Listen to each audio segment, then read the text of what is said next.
Hello, everybody. It is Corey Poirier back again with Blue Talks, and excited to have Kelly with me as well for the Blue Talks Amplify Your Message event. It's really exciting this week. I always get super excited about the different guests that we have on and the insight they're going to bring for those of you that are trying desperately to get your message out to the world and to amplify your message. We might as well use the buzzword as well. So Kelly, welcome back. Just before we jump right in, anything you want to share since yesterday? I know you had a busy day yesterday after we finished here. So anything you wanted to share that's exciting going on and all that kind of stuff? Well, I'm just really excited about the number of people that are approaching me and wanting to become best-selling authors. And that's what yesterday was all about having strategy calls. I landed another client for $10,000. And so that was pretty cool. And, and coaching people to get their books out there. And so it's just been an awesome time for me. And I'm really excited about when I'm going to be able to celebrate, people become best-selling authors. And another client of mine became a best-selling author just 2 days ago. And so we're celebrating for her because, she had a lot of issues, well, not issues, but she was, really worried about whether she was going to become a best-selling author or not. And so it's just been a really exciting time. And of course, being here with you, I always love our time together because, we're both so busy. So we don't always seem to have a lot of time. So it's always great when we get to spend time together. Yeah, I absolutely couldn't agree more. And I'm really excited today for the difference in today for me personally, because everybody except for one person I've never met before today. And that's a little more rare on this side because I do a lot of the inviting. So I'm really excited that you invited some great guests that we're going to get a chance to meet and get to know their story and get to share, excuse me, get to learn and share their insight. So I'm super excited for that as well. Yeah, I was really excited about that when I looked at the schedule and I was looking, oh yeah, all my people signed up for today except for one person. So it's kind of cool. You're gonna get to meet some brand new people that I'm happy to introduce you to because they're all amazing at who they are and what they do and how they want to help people to get their messages out there in a bigger way. Awesome. Just before we bring on our first guest, I'll add too, because I said, is there anything going on sort of you want to share or what have you? It's interesting. I say this because of how it happened. The one guest that you didn't invite is going to be the one guest that I can't be here for today. So it's the one you're interviewing is the one that you never met before, which is, I like that. It's cool because you get to know the person you haven't met. And the reason I can't be here is because previous to us scheduling this, and I won't go far into the details, but I'm working on a documentary. Kelly, you know all about it. Yep. We filmed you for it that I hope that's going to make it into it. And today I'm interviewing Greg Reid. I don't know if you're familiar with who Greg Reid is, but he wrote 3 Feet from Gold based on the Napoleon Hill premise of 3 Feet from Gold. And he produced the new movie Wishman that just came out. He produced 3 Feet from Gold, the documentary. He's basically, he runs this really cool event. And I'm trying to think of the name as I'm saying this. The Secret Millionaire, I think it is, or the Secret Knock Secret Millionaire or something. Knock. I think I see our guest in the background. He's probably going to tell us the actual name because I see him doing the knock. And so Greg's the real deal is the takeaway there. And so I had this scheduled long before. So Kelly's been gracious that she's going to take over the last interview for me. And so we plan today that we're going to fix it so that I can bring on the last guest before I run and I'm already set up here to do my interview with Greg, so for filming wise. So that's the exciting things happening with me today. We'll save some other stuff for later. Let's get to our first guest and make some magic happen. But welcome everybody to Blue Talks. And of course, as we always say, if this is your first time here, jump on to bluetalks.com if you want to learn more about Blue Talks.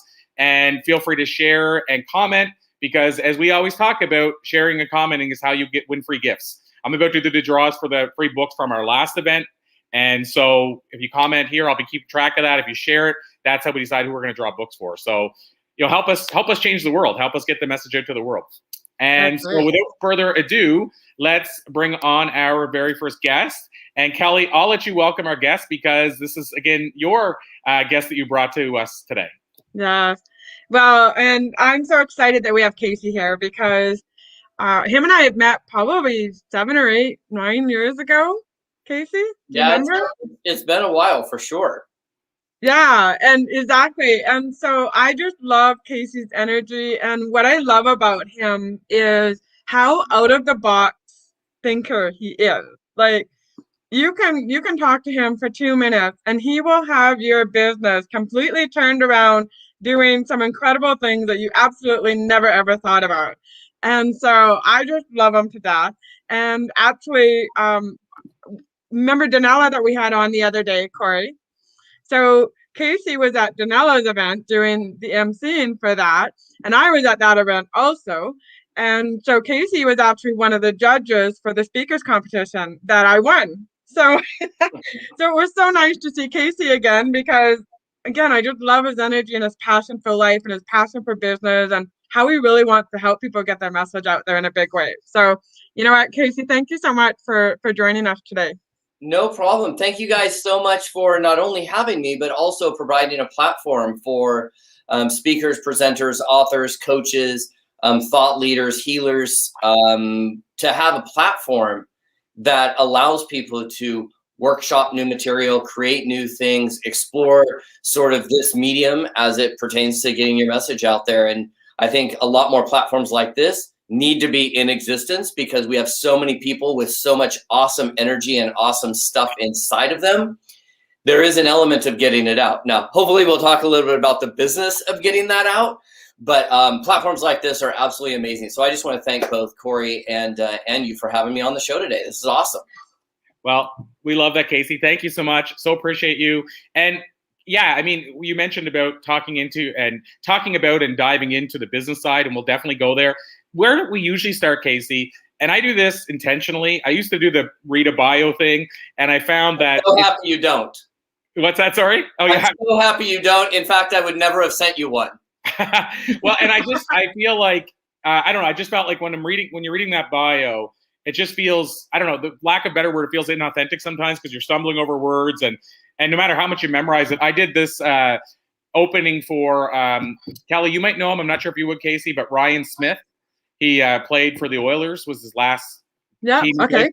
And I was an MC for an event that he was a part of. And just before he got on stage, they handed me like a 5-page bio. And I said, am I supposed to memorize certain parts of this, sound bites, what have you? And they said, no, it has to be read exactly as it is. And so I had to read 5 pages. And I don't know who made the mandate that it had to be read, probably the Speakers Bureau, because when I got off, he goes, after he got off as well off the stage, he said, oh man, I feel so bad for you that you did that. And it was hard for me because I'm sitting there going, no, I don't want all this build up. But the point is it didn't serve anybody. So that's why, Casey, that's why. But having said that, can you tell us just a little bit about yourself just to kick things off, though, just a little bit about your backstory, and then we'll dive into getting to know you a lot better anyway? Yeah, so I'll try to keep this super short, right? So I grew up in a little town in Washington State called Puyallup, Washington, which nobody's really heard of unless you know of the fair, right? And when I was a kid, I was an entrepreneur through and through. Like from 5 years old on, I was buying and selling stuff, right? But when I was 15, I got a job at our local water park and amusement park. And because my granddad had really taught me as a kid entrepreneur to always look at ways to add value to a situation, I took that into my first, quote, real job at, the ripe old age of 15. And I started working at an amusement park. And within 5 years of working at that amusement park, I was in charge of every revenue department except group sales and food service, right? So here I am, a 20-year-old kid, and I'm responsible for literally 2,500 employees, millions of dollars, probably $3 million a day rolling through the turnstiles. I've got thousands of guests coming through our deal, and I was a young kid. But we always came away in staff meetings talking about the experience that our guests have. I used to joke that our job that day was to make everybody leave the park with not a penny in their pocket and send us a thank you note. That's how we positioned that. And when I was 23, or when I was 20, the park got sold. And it got sold to a group of professional sports players and pitching coaches for a National Baseball League team. And it was at that moment we had to make a decision. And that decision was who was going to take over the reins of running the entire park. And the venture capitalist took me under his wings, mentored me, and they gave me the job. And 3 years later, I helped facilitate a deal where we sold that park and to a ginormous park entity. I don't know.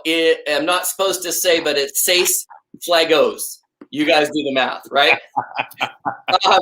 So when we sold the park, I was kind of done. I was kind of as an entrepreneur, I burned out. I got bored, and I moved to Los Angeles. And 3 years after I moved to Los Angeles, I ended up winning an Oscar for a movie called Being John Malkovich, which I was an unbelievable opportunity to participate on the producerial level of that. And I say all of that because from that point forward, my career has been buying, selling, and building businesses. I've not had a W-2 check come since I left the water park. And really, that's where I sit today. As a speaker, trainer, I've traveled around the world. I have like the coolest career ever. And it's really helping business owners unlock the power within, whether it's a speaker, trainer, coach, podcaster, or a bricks and sticks plumber. So I run a mastermind group and business coaching and stuff. But Corey, to your point, the through line in all of it is this. I operate with two kind of core philosophies. Number one, always give more value than you ever expect to give people more value than they expect to receive, and everything else works itself out. And opportunities multiply as they are seized, and connectivity is today's new currency. And if you can blend all of those, you can kind of sit in the center of what I call the be, do, have model, right? So if you the Venn diagram, you got who you're being, what you have, and what you do. If you can operate your business inside that intersection, like the world opens up. And so my background, really, Corey, at the end of the day, is training and teaching people how to just connect better with their customers, with their vendors, with their staff, with their audience, to fulfill whatever objective they're trying to fulfill. That's a long bio that I just did, wasn't it? No, that's perfect. And you've given me so many directions I want to go now from there. So, but no, it was a great and perfect bio. And one of the things that you mentioned, I kind of snickered when you mentioned about getting them to leave with no money in their pocket or wallet and sending you letters. And I feel like whether intentionally or unintentionally, that's Disney's goal as well. But I don't know how many letters get sent. So, obviously when you get that big, I don't know if people take the time to send letters in, but it's kind of interesting because I feel like that's Disney's goal as well. They do. Well, when, in the park world and I could talk about amusement parks till I'm blue in the face. I mean, I up until COVID had a Disneyland season pass. I go to parks all around the country. One of the things as park owners and management that we do sometimes to gauge how we did as an entire overall park is we stand outside and watch people leave the park. And we actually gauge when they're leaving the park. If they stay till close and past close, we did a good job for the day. If your parades are off and the weather's crappy and your pools are cold and the food's terrible, they all leave early.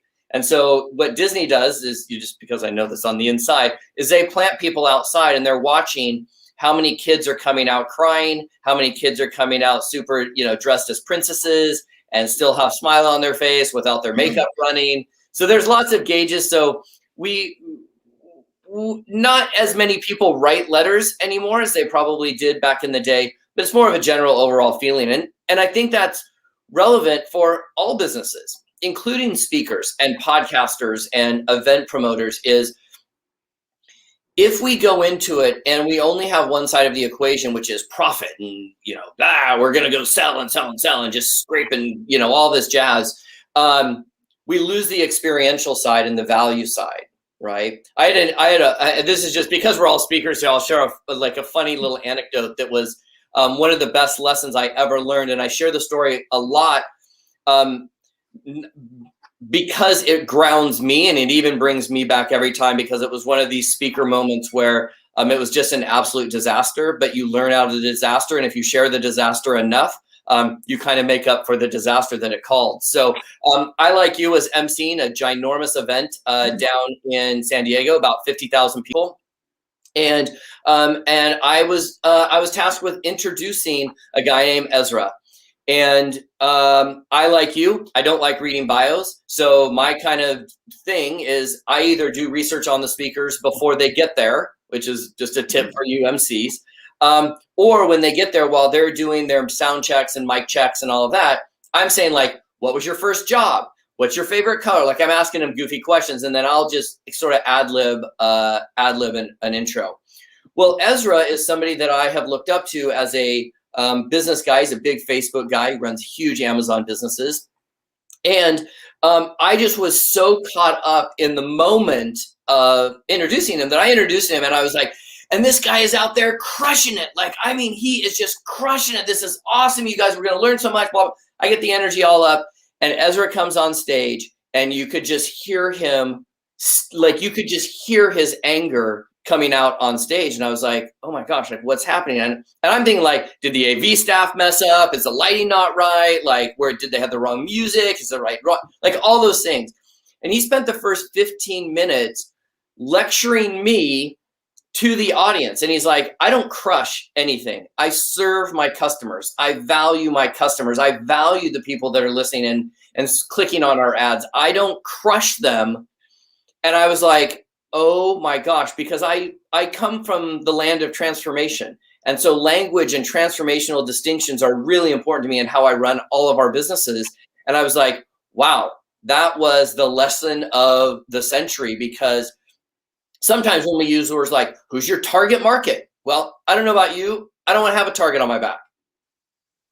Right? So when we say crush it and we're crushing it, we're really talking about, you know, smashing the bottom line, the profit line, and it comes off gross. And at that day, I did him a disservice. And so anyways, I share all of that to just say, if we always sort of start from a place of heart or source and let the rest of the business come out our head, that's a heck of a lot smarter, at least, and more profitable from my experience than going from your head and then trying to do your heart center or your source selling or whatever second. So that's kind of the deal. Amazing. And I know exactly which Ezra you're talking about, because there's not many of them that are in that space. So, so his name's Ezra Firestone. Like, if you know him, and it's Greg Reed and Secret Knock, by the way. Yes, I looked that up while we were on here. Just I was going to confirm it. I have a lot of clients that work with Greg down there. So, but you can imagine, if you've ever known Ezra or you've seen Ezra speak, he is a larger than life personality. So that room, like every person from the conference was in there. Like it was as a speaker, it was pretty close to being one of the biggest disasters, but it ended up fine. And we took a bunch of pictures and had a lot of fun. No, I love it. And one other thing I said I wanted to touch on too, when I said there was a few directions I wanted to go. One of the things you talked about, and we mentioned it just randomly the last couple of days, but I want people to capture what you said, because again, this relates maybe to speakers and podcasters more so than most, but at least as much as most, is when you said about always deliver more than you expect to get back. And it makes me think of, and this is where the context we talked about it in, was Think and Grow Rich. Because that's one of the things Napoleon Hill talks about in the laws, is that you should be serving more than you expect to getting back in return. And we've seen so many, like Jack Canfield talks about how we did this interview 2 years ago, and he was talking about how he sold the chicken soup for the Soul brand, which some people don't know it was sold years ago. They don't go around saying it often, but if he says it in interviews, I know I can share it. And when he got the check for it, like he actually, part of the deal was him and Mark always said, we're going to tithe this amount of money. And so he wrote this big check. He said it was the biggest check he ever wrote to give to somebody else. And he said it wasn't easy. It wasn't easy signing that check. But he said it was a commitment they had always made. And he said, but here's the thing. I knew, like he said, I gave it away and nothing ever had to come back, and it was not intended to. But he said, I have also learned over the years, you can't outgive yourself. Like when you give, it always comes back. It's a law behind it, but it's not that you're doing it for that reason. But my point is that he said, what I'm trying to do is I'm always trying to outgive myself. Like, in other words, I'm always wanting to give more than I get back. And he said, it's actually really hard to do because the universe keeps serving it back to you. But the point and takeaway of that is, when you said that, I think it's such an important point, Casey, is that we should always be trying to give more than we're expecting to get back.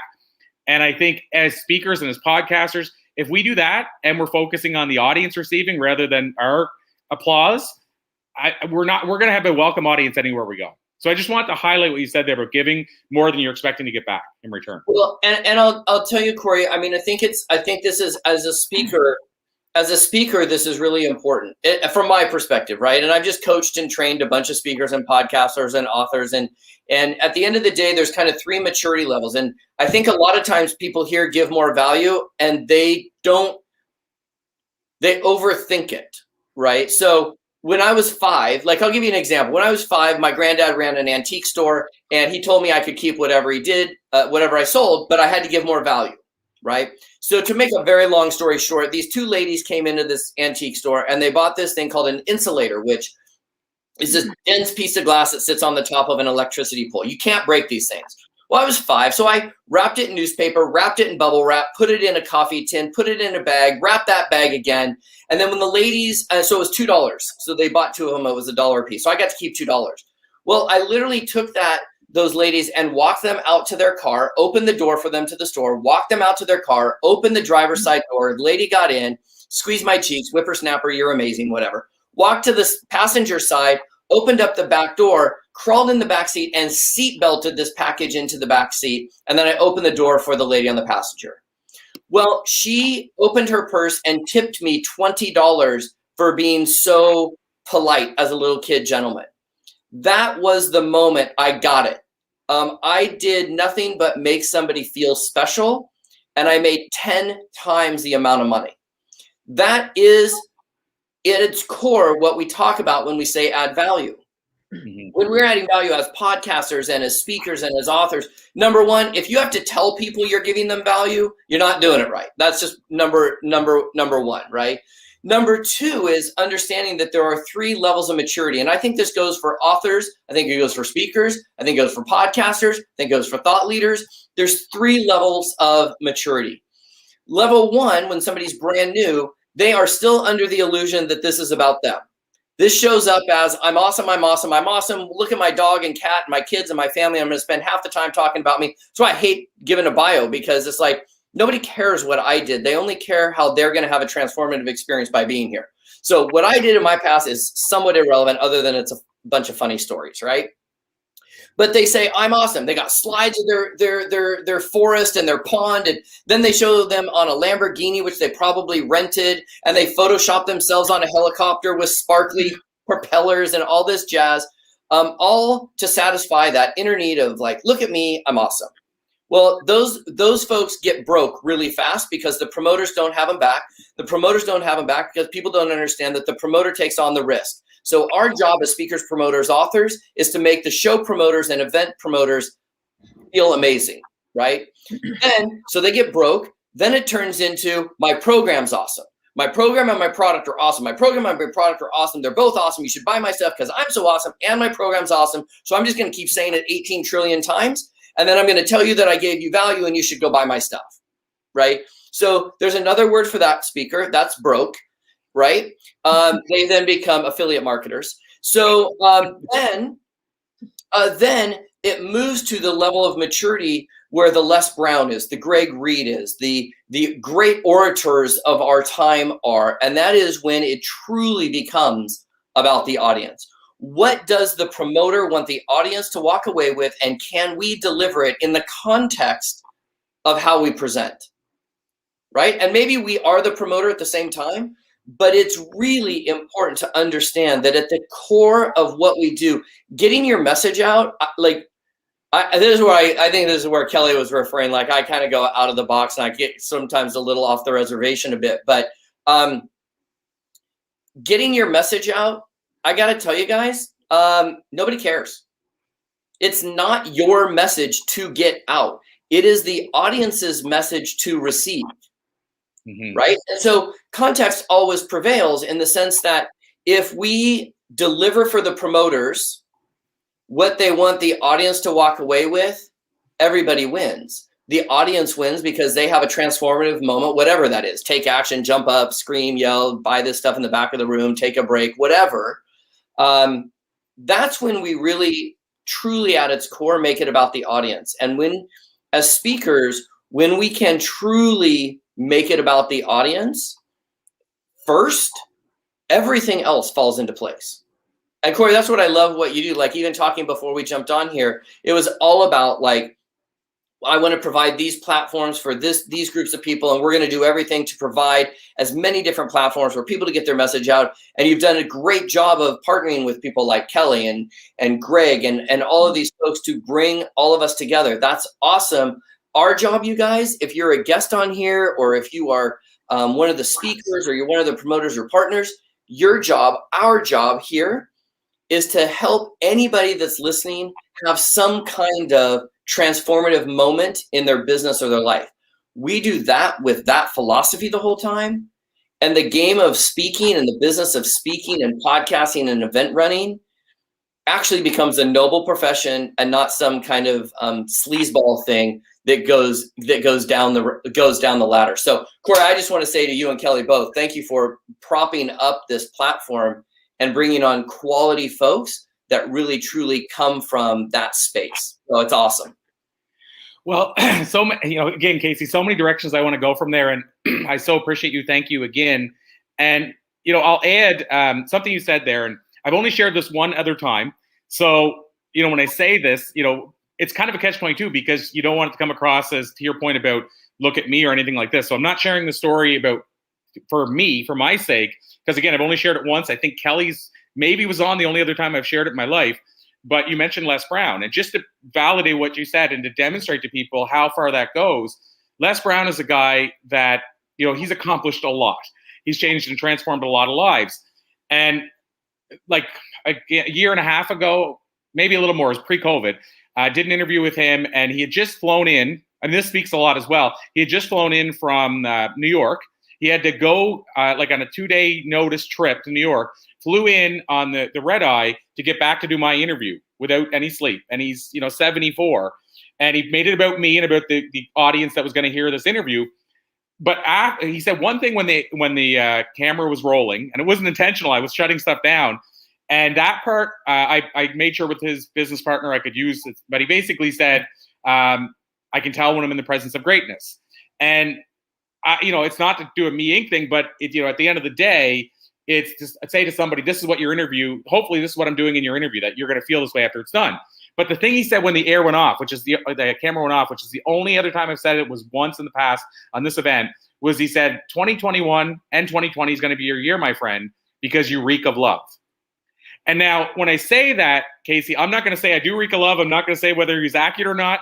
But what I want people to take away from, instead of him saying, oh, you should have seen the time I was speaking at such and such a place, or you should have seen what such and such said to me, he made it about me when the camera wasn't rolling. And I think that speaks volumes about what you're saying about these orators get it. I walked away there feeling like he made my month. I was on top of the world for somebody like Les Brown to say that and hopefully feel that, I was on top of the world. He made it about me, the audience, I guess, at that point. And I just wanted to validate that and stress that he was doing it when the cameras weren't off. So when you say he does that, he did that. That's and Corey, that does not surprise me. Number one. The other thing is, remember, as speakers, you guys, the second the hotel door opens or we walk out of our house and we've got our little shirts on and whatever on our mic, we're on. And it doesn't matter if you're in an elevator, if you're in the bathroom doing your business. It doesn't matter if you're in the bar, wherever you are at an event or in an environment like this, you're on, right? And Les does not ever forget that, number one, right? That's why he's a pro. But here's the thing, Corey, what he picked up on was, I think, what I picked up on before we started this, and I would say the same thing about Kelly, was that what he was recognizing was who you were being, right? So he wasn't acknowledging you for what you have, right? Your helicopters or your fancy cars or your, trophy wives and husbands and all of that jazz. He was honoring who you are, who you're being in the matter.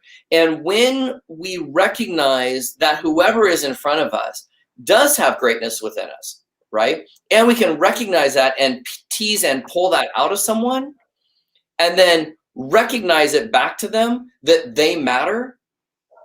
That's when the magic happens. And that's why, I do a lot of interviews where people have interviewed Les, and they all have a very similar experience. And that's because of who Les is.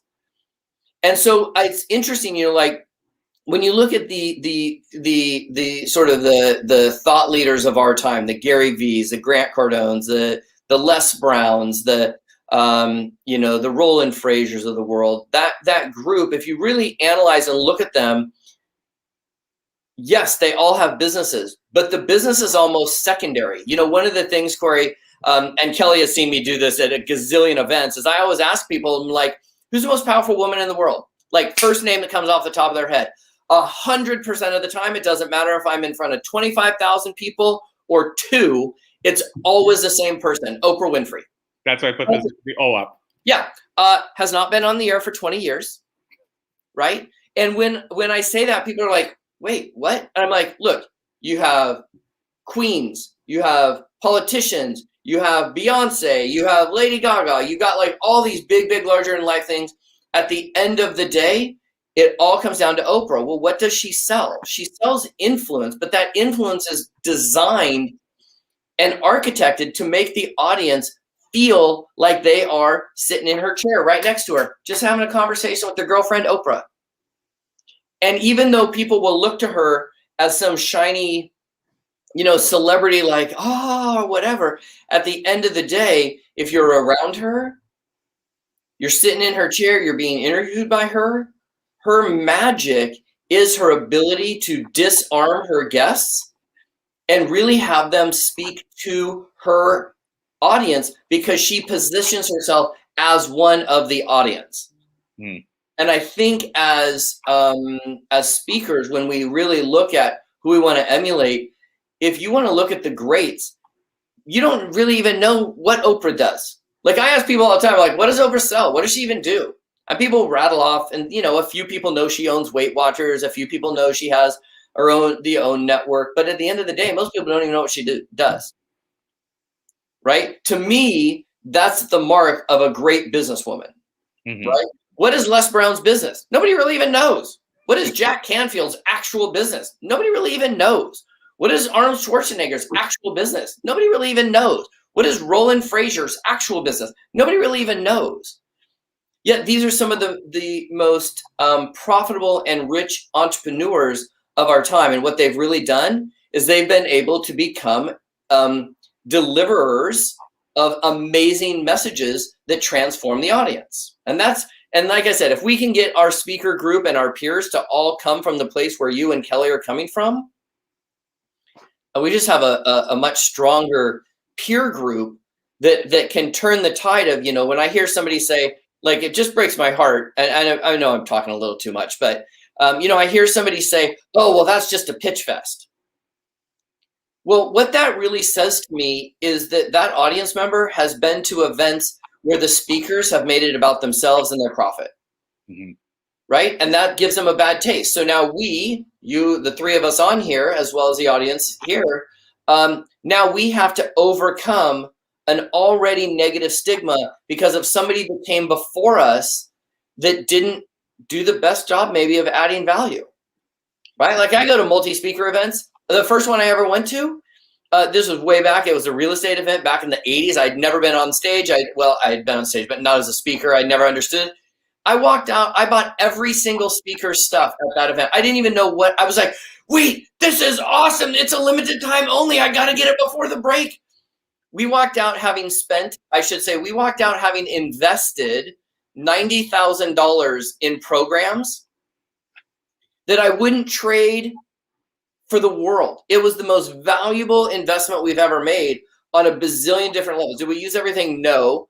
But it gave me the perspective of all of us have a message. All of us are trying to ultimately sell something that helps somebody take a deeper dive in whatever it is we're talking about. But if we add massive value, it's okay to say, hey, I have an offer. It's of interest to you. But if you haven't earned the right to have that conversation, I just don't. I think we, sometimes as speakers, we kind of mess the thing up. I mean, Corey, I can remember one time I sat on a stage and I had a 50-50 split, like all the logistics of selling a product. And it was a whole, I was a platform speaker. I sold crap from stage, right? I'm sorry, amazing products. And there was one event where I was explaining something very intricate in how to sell on Amazon. Okay. And we got down to where my time was now part for my close. I was now supposed to stand on stage and ask these people to spend $2,500. And I just, it just came over me. And I don't get spiritual and stuff like on stage a lot of times, but it just felt gross to me to start a close when the audience had not learned what I was trying to teach them. It just got confusing and the conversation went off. So I literally looked at the promoter and I said, well, I'm going to cut you a check for our agreed upon number, but we're just going to go. And I literally took the rest of my time and got the audience where they needed to be. And I wrote the promoter a check for what I should have done for sales. And much like the story earlier, that was a hard check to write. I literally paid a promoter thousands of dollars to be at his event where I didn't sell anything, and I wrote him a check to be there. Right? And that was honestly one of the most profitable things I ever did, just from an energetic flow. And it came back. So, you sort of, what you put out there, you get back tenfold. If you put out, you're a jerk, you know what you're going to get? Jerks. You put out awesome stuff, you're going to get awesome stuff back. You attract cool people into your life because you're a cool person. It works. There's, again, a couple of areas I want to go from there. One, you mentioned about earlier. Hang on a sec. Kelly, you're going to have to pipe down. You're kind of monopolizing the whole operation here. So she even has herself on mute. I know. She and I talk all the time. I think that's why she's like, I'm just going to let these two yahoos yammer on. So yeah. Just take it all in and then tell them with the big question at the end. I was just going to add into what you said, Casey. I've read this in a book one time, and it changed my view of speaking. And I wanted to talk for a second, too, about what you mentioned about that real estate conference. But I read a book by Alan Weiss. I'm sure you know who Alan Weiss is, the speaker. And in his book, he talked about, basically, he said, as far as the event and how speakers go in there, and their biggest goal is to basically unload all the stuff that they would tell a therapist. And like he was talking again, that first level of speakers you mentioned, and they want to get, share everything about themselves and tell you why they're great and tell you their problems even. And just like all of a sudden you're paying for their therapy bill. But he said, at the end of the day, some of those speakers even get standing ovations, but they don't get invited back. And he said, for him, he said, I'll go in and say what's really true and uncomfortable, and I won't get a standing ovation. And then they're even mad at me afterward. And a couple of months later, they go, we need you back again because you made us uncomfortable. We made changes. We did this stuff we didn't want to do. Now, when I say that, his content has to be brilliant, and, your content has to be brilliant, and you have to truly be transforming lives. Like, I'm not saying, you're going in, going rah, rah, rah. What he said was he would have the meeting planner and he'd be going to speak to a company where they had the worst year they've ever had. And their economy was good. Like, there was no reason. And they wanted them to go and say, you guys are awesome. Keep up the good work. But yet he had interviewed everybody and realized that wasn't the place. And he said to the CEO, look, if you really want to hire me, I need to help them. And he said he would get invited back quicker and get paid than the speaker that went, you guys are awesome, you guys are the greatest. And then the audience gave them a standing ovation, but they didn't really teach them anything or transform them. And so I just want to validate what you said there a minute ago about that.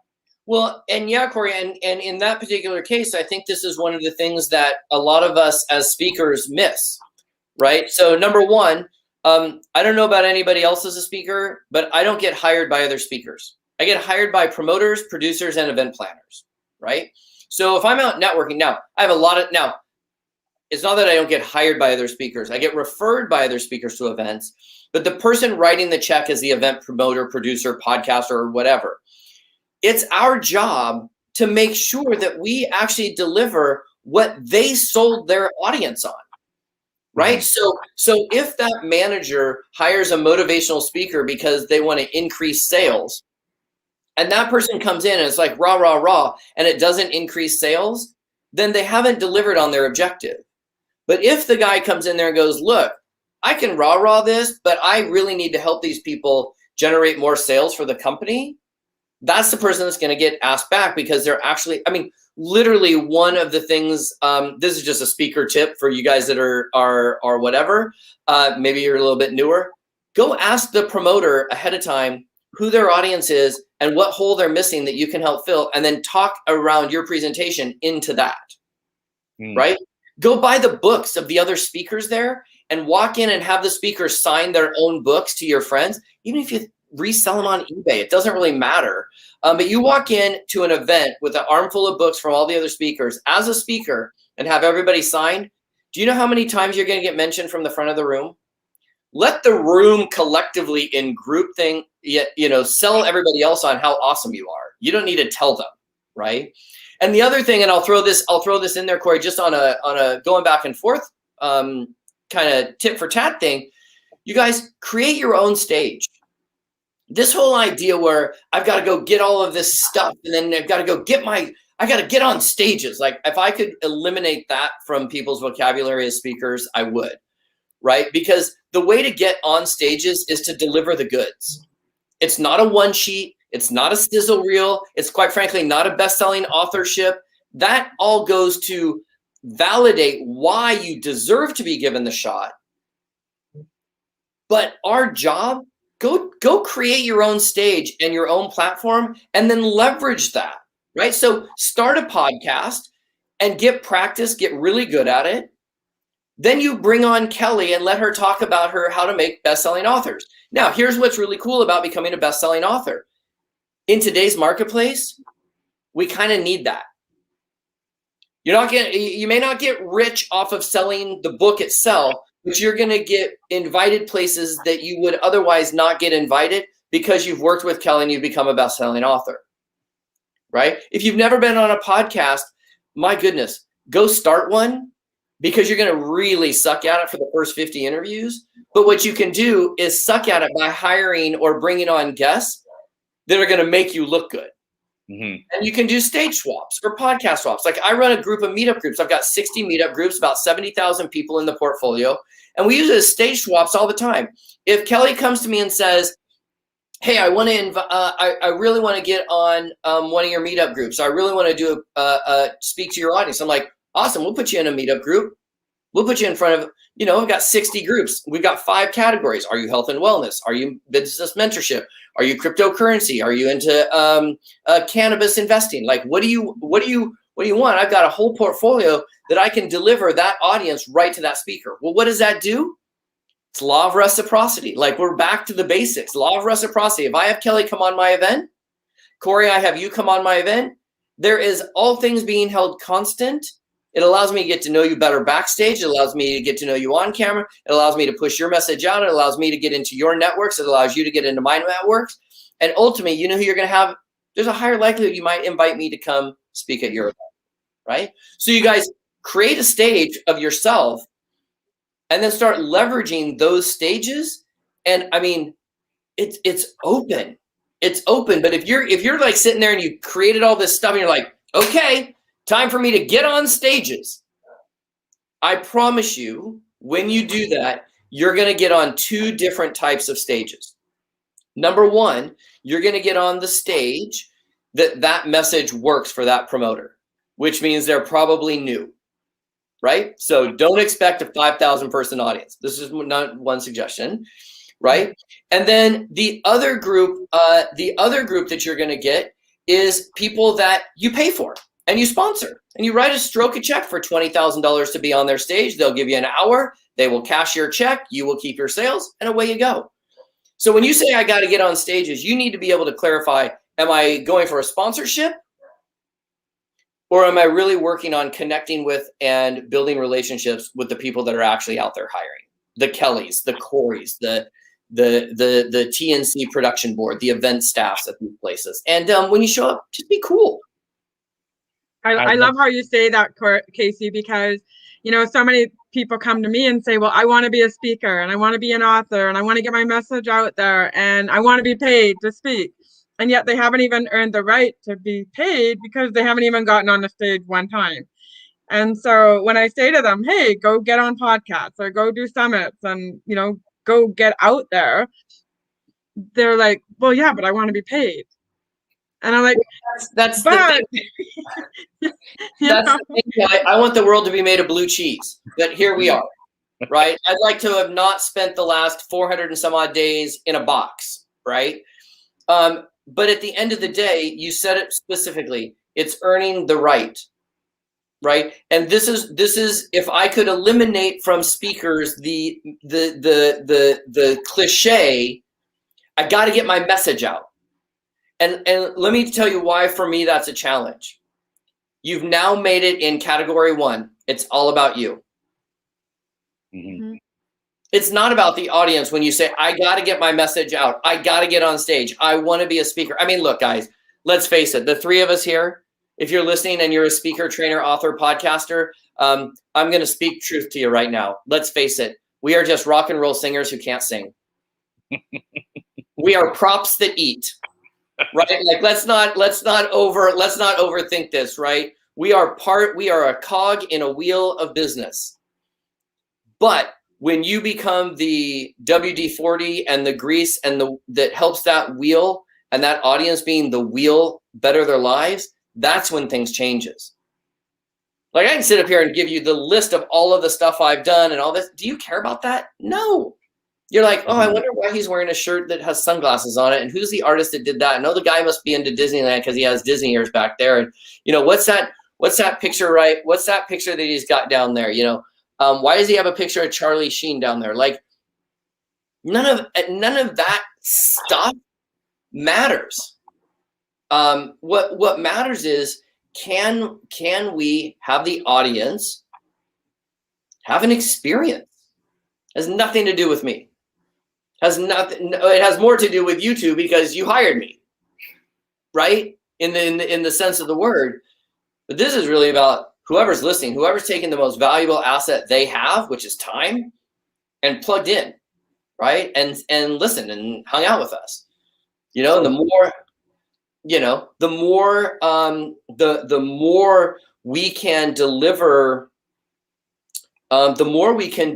really at its core the message that we have inside of us and translate it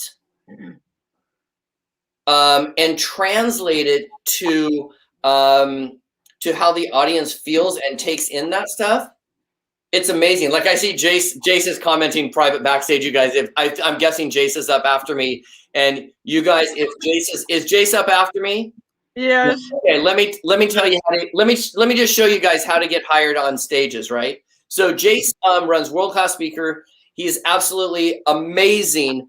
I've toured with Jase. We've traveled, literally, Jase and I traveled internationally on a speaker tour. We did 26 weeks in 26 cities in 20 weeks. Like, it was insane. We went to London together. And when you listen to Jase, listen to how he talks. It is not ever about him. Other than for him, he's going to tell you that he loves you like 97,000 times, right? And at the core, he does. That's the difference between a pro and an amateur. An amateur is reading I love you from a slide deck. Jase is coming from the source of where that is, and he truly, at his core, wants you to help develop and design a presentation that's going to impact the audience. And secondarily, if done properly and constructed properly, is going to help you also benefit from that same presentation. And that's where Jase is masterful. You guys are in for a real treat. Now, by the way, if I can time out and go, right? As a speaker, I just did for Jase what Jase can't do for himself when he comes on here. As speakers, you guys, as podcasters, our other role is to highlight the other speakers and the other presenters and the other people that are around us in a way that they can't do. Because you know why? They'll sound like number one. It's all about them. I can sit here and tell you all about Jase, right? He goes to Africa. He does mission trips. He brings in artwork. He does fundraising. I mean, I can tell you all of this stuff.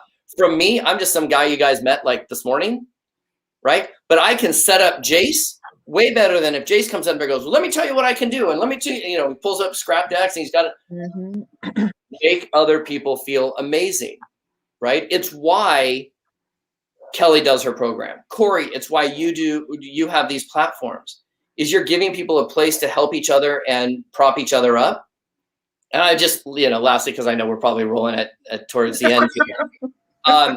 You guys, we need Corey and Kelly's. We need Corey's and Kelly's, right? We need folks to help us get the accolades or whatever mechanism it does to increase our credibility. And we need practice, and we need to be able to deliver back to the audience. Like, as soon as we're done here, I'm going to go back to Corey and Kelly and go, okay, how can I get you on my podcast? How can I do an interview with you? What can I do to help? And that's how we build really a community. And one of the things that Jase does better than anybody is really build a hardcore community and fan base around the community that he already serves. Well, So- and Casey, that's one of the reasons I wanted to bring you on, was because I know you and I have known each other for 7 or 8, 9 years, but I also wanted to further that relationship even more so and develop that bond so that, you know, we're looking out for each other. We've got each other's backs, and, you know, we know when there's something good for Casey to be on or for Corey to be on or whatever. Like, that to me is what building that community is all about. It's all about supporting each other and helping each other. Absolutely. Absolutely. And on that note, just as we wind down, we talked about making it about the audience. So a question came through as we were saying that. So Casey, I wanted to at least give you a chance to answer this question in real time if you want it before we bring things to a close. Did you get a chance to read it? Okay. Yeah. So we have a ton of different meetups in all different categories, some health and wellness, some in the spirituality space. I would say if you live in Los Angeles, I think it was Greg. If you live in Los Angeles, hit me up. We're doing Zooms now, so you can hit me up on Facebook, and we'll definitely find a place for it. Now, Greg, if I may, can I go a little off script here? And I don't know why I've just kind of went a little bit into coach mode here because I've got coaching calls all day today. Greg, if you could, Corey, if you can put Greg's question back up on the screen here. And actually, you know what? Jase just commented too, and Jase is interested in chipping in on that question too. Corey, why don't you bring Jase into the call too? Let's bring Jase in. Here's what I would say, George. I might just ask the question instead of saying, "What meetup do you have for me?" Is there a meetup that could be served by my presentation? Right? Because remember, we want to be in the giving of ourselves, adding value, right? So just be real clear when we start asking questions and stuff, because I want to make sure that the right question is asked. So George, we'll find something for you. That's not a problem. Hey, Jase. Hey, good morning, buddy. Casey, you guys, Casey is the real deal. So Casey's so good. I actually hired Casey to come in and coach my group. And my one request of Casey was, don't make them fall too much more in love with you than me. He is so amazing. Like we have a private Facebook group, and it was blowing up with all these comments about Casey. But that's what you want. You want professionals to help your group who actually know what they're doing. So good morning, Casey. Good morning, Corey. Hi, guys. Hi, good morning. So, Jase, I just love you. I love what you're doing. I love the fact that we can, we see each other on all these different things. And you guys, the group of speakers that are out there and thought leaders, some people kind of look at it as a clique, but it's kind of really a cool community of people that are out here really to serve people at a much, much higher level. So, Corey, I don't know if you're kicking me out and you're bringing Jase in. I'm super cool with that. You are in control, my friend. Hey, can we go back to that comment, Corey? I wanted to comment on that because this is something, and here I'm coming in. The audience doesn't know me yet, but I want to address. I told them all about how amazing you are, Jase. I heard. Thank you. I really hope it's recorded. So, Corey, can you pop that back up there really quick? Yeah. So I do a ton of training, and Anthony Robbins said something at Business Mastery that really landed with me. Really successful people are not in love with their offer. They're in love with their audience. And what I see in this question is he's focused on empowering coaches by adding personal laboratory blood testing. The focus is on his offer. And it's a huge mistake. Our focus, I hope it's okay. I'm coaching whoever that is. George, I hope you appreciate true. I try to give value, and traders are always looking. Yes, good. So you guys, we want to be in love with our audience, because if we're in love with our audience, if we're in love with our target market, then we'll do anything for them, and we'll shift up what we offer in the pursuit of their greatness and their income and their goals. If we, and I've noticed this because I've been having, we all do sales calls and stuff. The people who talk on and on and on about their offer and, me, they're just about them, and they're not about truly changing the world. And we want to be about changing the world. Casey, I heard you saying that, so I wanted to make sure I put it out there. You guys, you have to focus on your clients' outcomes. That's the most important thing in your business. Fall more in love with your clients and less in love with yourself, and watch what happens to your business. That's the way it really goes. And here's the thing, guys. If you have been with us for the full 54 minutes that we've been on, what Jase just encapsulated was what took me about 30 minutes to get out. Right? But if you really kind of go dissect what we talked about earlier, and then you dissect what Jase just kind of represents, you're going to hear the same message. And this is coming from a guy who's a world-class speaker who speaks all over the planet, right? And so when you got a guy all over the planet that speaks, like, you want to listen to him. So I did not, Jase. Casey, you're so funny. I love when I chat backstage. Casey slows down talking a little bit. Hey, you know what? Look, here's the funny thing. I'm in real time. We're in real time, right? So I get hit with, I've got chats going and Skypes going. And look, as speakers, guys, we have to be able to adapt, right? I have not met too many folks on stage that can read a script in their head and make it work. Because then they get taken off by, Jay sending a novel through the private backstage chat, right? Right? So here, let me show you how this is not done. Jase Souder is a nationally recognized, because I don't have my glasses on, right? No. So, you guys, and this is what it's about. This is where we need to be authentic, building relationships and having fun, right? Absolutely. 100%.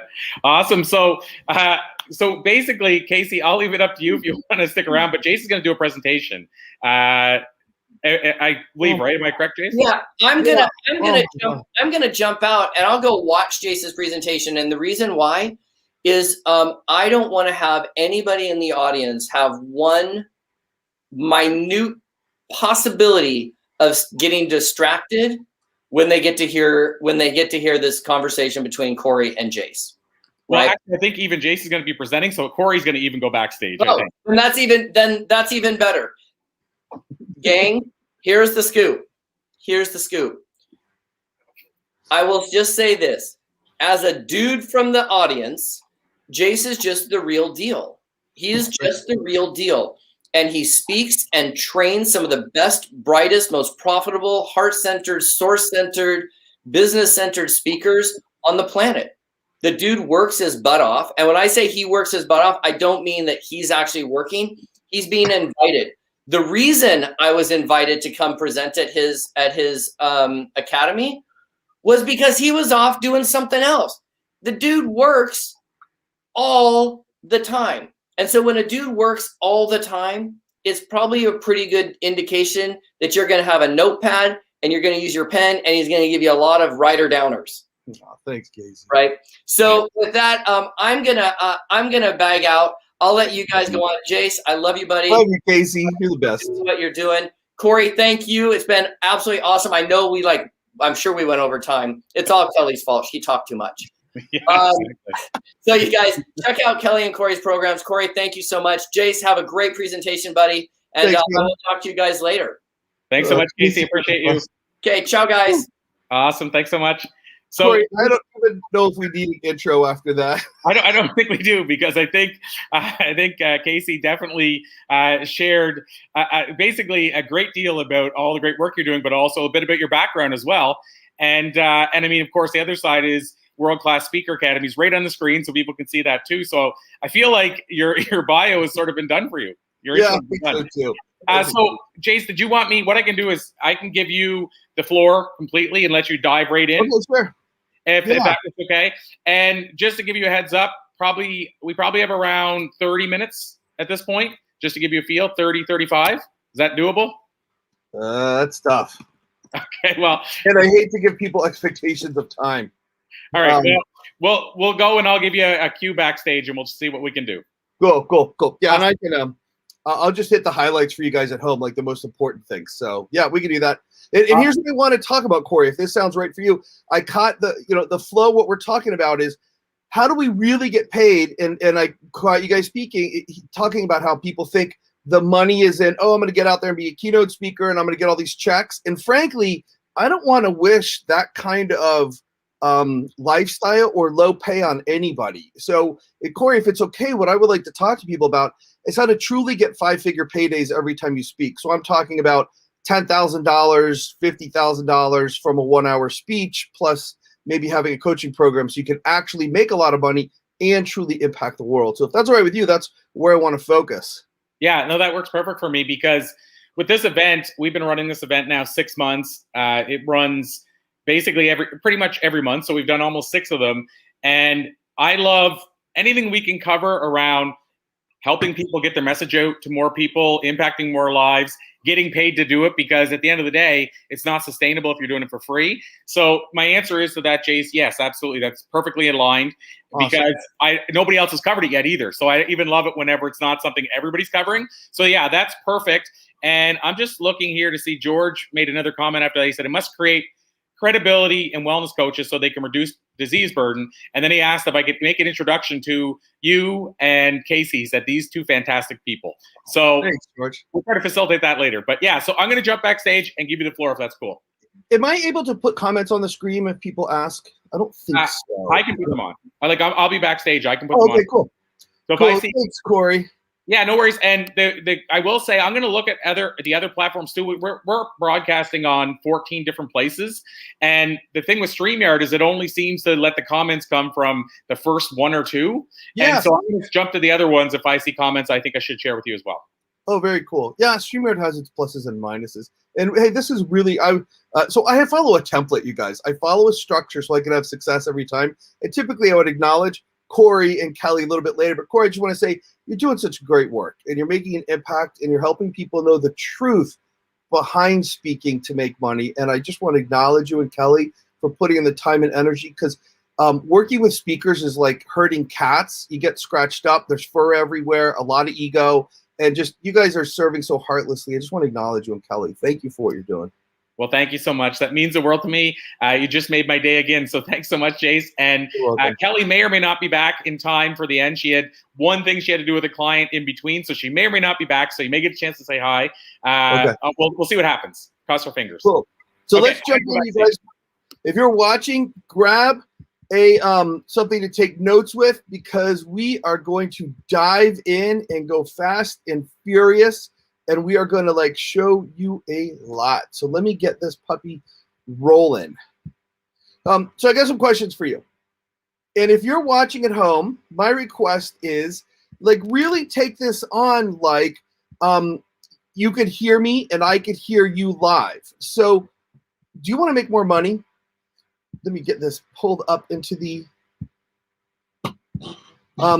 hey, can someone put in the chat, are you able to see my screen right now? You should be able to see my screen. Are you able to see my PowerPoint right now, you guys? There we go. So I want to know, do you want to make more money? Do you want to make more income? Do you want to finally get paid what you're worth? Do you want to make an impact in the world? Do you want to hang out and do business with thought leaders who are crushing it? And what does every speaker you've seen at this event have in common? Everyone you've seen, if you've been here the other months, what do they have in common? What does every entrepreneur have in common? It's not an obvious, but it's an obvious answer. They've all had a challenge. They've learned how to crush it, and they are all speakers. Why are they speakers? Because speaking, meaning public presentations, YouTube, Facebook, TikTok, Instagram, is the #1 fastest way to grow your business. So if you're taking notes, please write this down. Speaking is the #1 fastest way to grow your business, to make an impact. So this is not being about a public speaker and getting a check to speak, because that's too low dollar. And the lifestyle, unless you want to be on the road once live events come back, hundreds of days a year, it's tough to make a good living as a speaker. This is about making a huge impact and having time off. Now, Casey said I work all the time. Casey thinks I work all the time because he sees me when I'm working. What I like to do is make a whole bunch of money and then take time off. So this is about using speaking as a marketing sales vehicle. This is about making massive impact, making a lot of money, and anyone can do this with the right training. So you're about to discover how one presentation I did equaled over $500,000 in income for my business, and how you can do this with the right training. So welcome, Secrets of Speaking. So what I want to share with you is how to take your message, how to make an impact, get raving fans, and a rush of new clients with every presentation. More important than what I do, though, I want you to know why I do this. And here's my why. I believe that you have a God-given mission that only you can do, and it can be fulfilled and funded through your business. Let me say that again. You have a God-given mission only you can do, and it can be fulfilled and funded through your business. And so what I mean by that is I believe there's something in your heart. Maybe you want to retire a spouse. Maybe you want to send the kids to a certain college. Maybe you want to do what I do. I go on mission trips. Maybe you do have a message that you think could make a difference in the world. Maybe you want to fund something great. You can do it. And so I want to acknowledge and thank you for being here and putting the energy. And thank you, Corey Kelly, for putting this on and making a difference in the world. So some of you may not know me too well. I'd like to do a little introduction, but before that, I have some bad news. I did a sponsorship last week, and we only made $11,000. But still, not bad for an hour, right? I was thinking about this. We only did $11,000 in sales. And this year, at a time of, the last 365 days at a time of COVID, while I hate what COVID's done for the economy and I hate what it's done to society, we have done amazing in business and had some of our best months ever and just about our best year ever, because we're able to use speaking on webinars, video conferences, some live events, things like this. And we've been able to help a lot of people make a lot of money, and you can do it too. So this is me, in case you don't know me. I've been on the news nationwide a bunch of times. I was in Pass It On the Movie with a bunch of today's thought leaders. I was in multiple books. There's Wayne Dyer, Deepak Chopra, Mark Victor Hansen. There's me. I've been published in a bunch of other books. These things on the shelf behind me are all books I've been in or products I've created. I've spoken at places like Guerrilla Marketing Summit. While I was there, I've spoken at Harvard. By the way, while I was at Harvard, I remember that guy, the most interesting man that stay thirsty, my friends. Yeah, I got a product shot with him. Speaking of products, I've been blessed. On the left side of your screen, you can see some of the products I've created, like this. I created a whole home study kit on one-to-one sales, and I would travel the nation selling this. This is what I was selling when Casey and I worked together on the road. And on the right are some of the events I've written, some of the seminars I've led, and I've written presentations, some of the most influential experts. You may or may not know Matt Basak on the left. He's one of the world's top internet marketers. You probably do know Les Brown in the middle, who's probably today's top motivational speaker. On the right is Laura Castleman. Laura runs a company that facilitates $500 million in transactions a month. It's called JV Zoo.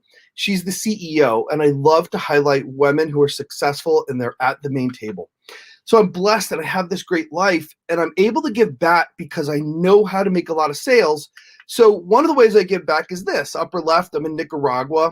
We're building a playground for the kids. Upper right, we're doing a medical clinic in Uganda. And the bottom middle, we're teaching micro entrepreneurship for Ghana, people from Ghana.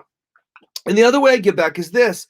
I've started a company where we import art from Africa and we sell it and we give all the money to charity. So if you can see this painting over here, this is an example of one of our paintings.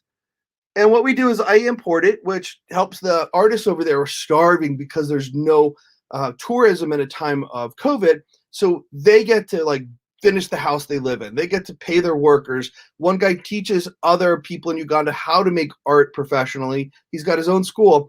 So we buy from them. We bring the paintings back. We sell it. We give all the money to charity. The current charity we're supporting in Uganda, if you don't have money to go to the hospital, they turn you away. And so if a woman wants to go to a hospital and have a baby, she has to pay, but she also has to have her own material. So we're going to give out mama kits while we're building it. We're giving out mama kits where the mom gets a string and a razor and a towel and a cloth. And that means she now has a razor to cut the umbilical cord, a string to tie it off with, a towel and a blanket to wrap up the baby. Because if they don't have it, they don't get it at the hospital. And we're building a clinic where no woman will ever be turned away again, and it's all going to be free. And I get to make that difference because I know how to make money in the business. Here's the other way I make money. I help people through seminars and workshops. And my model is this. If I help you change the world, together we make the entire world a better place. So you guys ready for a return? Have you spent money on marketing, sponsorships? Have you spent money to start your business? Have you have big expenses coming up, but you still don't have enough money? Now's the time for a return, because you can make a lot of money with the right training, and very few people have the right training to do this. You can finally get paid what you're worth, be recognized for the greatness that you are, and there's a secret extra benefit I love. So world-class speaking changes three things. It changes your profits, the world, and you. Your profits can change because, and I'm going to just go briefly through these. You could screen cap them, take pictures. Speaking is the fastest way to grow your business, and this is how all the top achievers do it. If you think about it, everyone you know that's a speaker is big-time speaker. They're making multiple 6 figures, 7 figures, and they're speaking because it's the way to grow. It changes your business also because it's low cost. There's thousands of places looking for speakers every month. And you get invited back over and over, and then you help a lot of people. This is how you change the world. You make a major, not a minor impact. You make the money to fulfill on your mission, and this is how your message is heard. And then it changes you, and this is probably my favorite part. You have to be at your best to be a speaker. It's where you get known, but what's in you is expanded on stage. You've got to do the work to make a better you. You get to be seen for the greatness you are. And one of the things that happen, like we're talking with Casey, your world changes because the people you hang out with will change. Let me put it like this. Speakers hang out with speakers. Speakers hang out with speakers. So imagine if everyone you're seeing on this event and all the speakers you've seen become your buddies. When you hang out in the green room, speakers relate to each other as speakers. Right in the phone, you become friends. So the world-class system, there's a system for speaking. I want you to write this down. I'm going to explain the system in a minute, but let me give you numbers and why speaking is powerful. Now, if you're dead set on being a keynote speaker, that's all you want, okay, this training will still help you become a better speaker. Who I'm really talking to is like George, that coach who said, hey, I want to, grow my coaching business. That's what I'm talking about. Let's suppose you're going to do 100 sales calls and, 100 people. How long would it take you to do 100 1-hour sales calls? An hour each, takes you 100 hours, probably another half hour each to set up the call. So really like 150 hours. So what would you rather spend? 100 hours, really 150, or what if you could do one Zoom conference for 1 hour to 100 people and you get better positioning, which means more sales and easier conversions.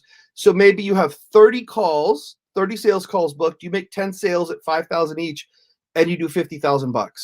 So would you rather spend 100, 150 hours or 1 hour plus follow-up sales calls?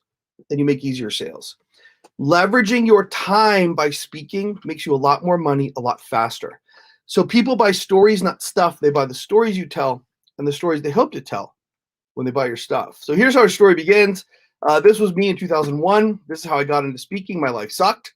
And I went to a personal growth seminar and it absolutely changed my life. And I'll never forget the day I bought this seminar, I was at a real estate conference and this guy's talking about how to change your life. And I stood up to buy his courses, $1,500.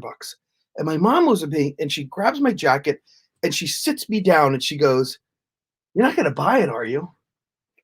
Don't raise your hand if they're next to you in the room. But have you ever had someone in your life say, "You're not going to buy it, are you?" about something you were going to invest in for your business? That person's not trying to hurt you. That person's trying to help you and keep you safe. That person is trying to protect you. And that's what my mom was trying to do. And the reason I bring this up is my life was a wreck and there was a solution. And in the face of my fear, guys, I'd never spent close to $1,500. In the face of my fear, in the face of my worry, in the face of my fear, that guy was so influential that I stood up, I went to the back and I bought his course and it changed my life and it put me on a path of personal growth. And I started going to seminar after seminar after seminar after seminar. And I started going to all these seminars and my mom calls me up and she goes, "Haven't you been to enough seminars?" And maybe you got someone in your life like this. They got their arms crossed and looking at you and they're tapping their feet and they're saying, "When are you going to give up this dream? Don't buy anything. Maybe you should just stick with the job. Maybe you should just cash it in." I want to let you know you're on the right path. And if you will empty your pockets in your mind will always fill your pockets. And so I knew I was on the right path. Within 2 years of the first personal growth seminar I ever took, I started my own company. I increased my income by 1,000%. I bought a duplex my mom lived in for free. I'd give her money every month.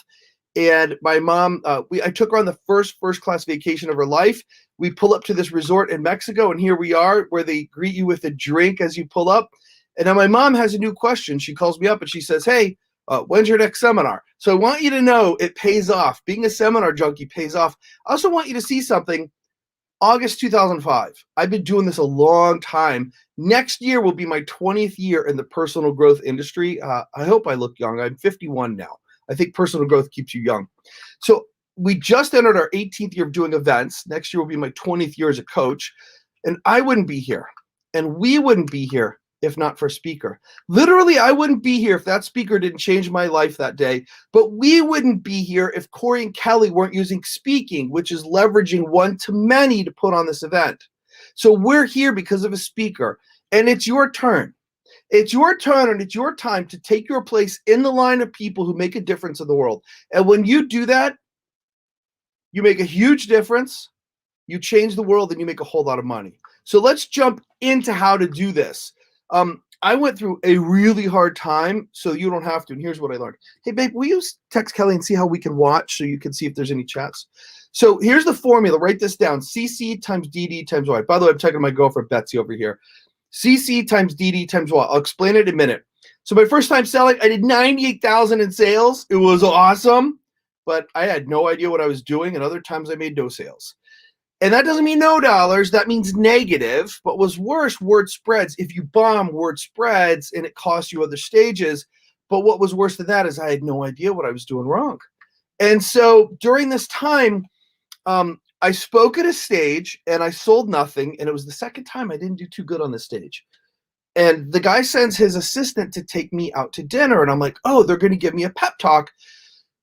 And the guy's assistant's being really awkward during dinner. In the middle of dinner, the guy's assistant looks at me and he goes, we'd like to invite you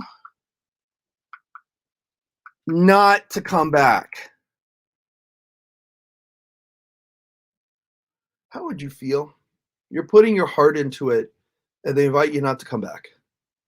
I remember thinking, that's a horrible pep talk. So it hurt so bad, you guys. Well, in the meantime, around this time, I'm creating my home study course on one-to-one sales, which I mastered, which is, all of this stuff I was just showing you. And I'm like, get it laid on my heart. Create a system for speaking. Like, what am I doing wrong when I bomb?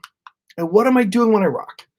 And right now, I'm immersed in sales training because I'm creating this. I'm binging on TED Talks, group dynamics, personality types, social dynamics, how we have this like invisible network of connection among people, how social connections work and trigger action, closing techniques, I'm just immersed in all this stuff.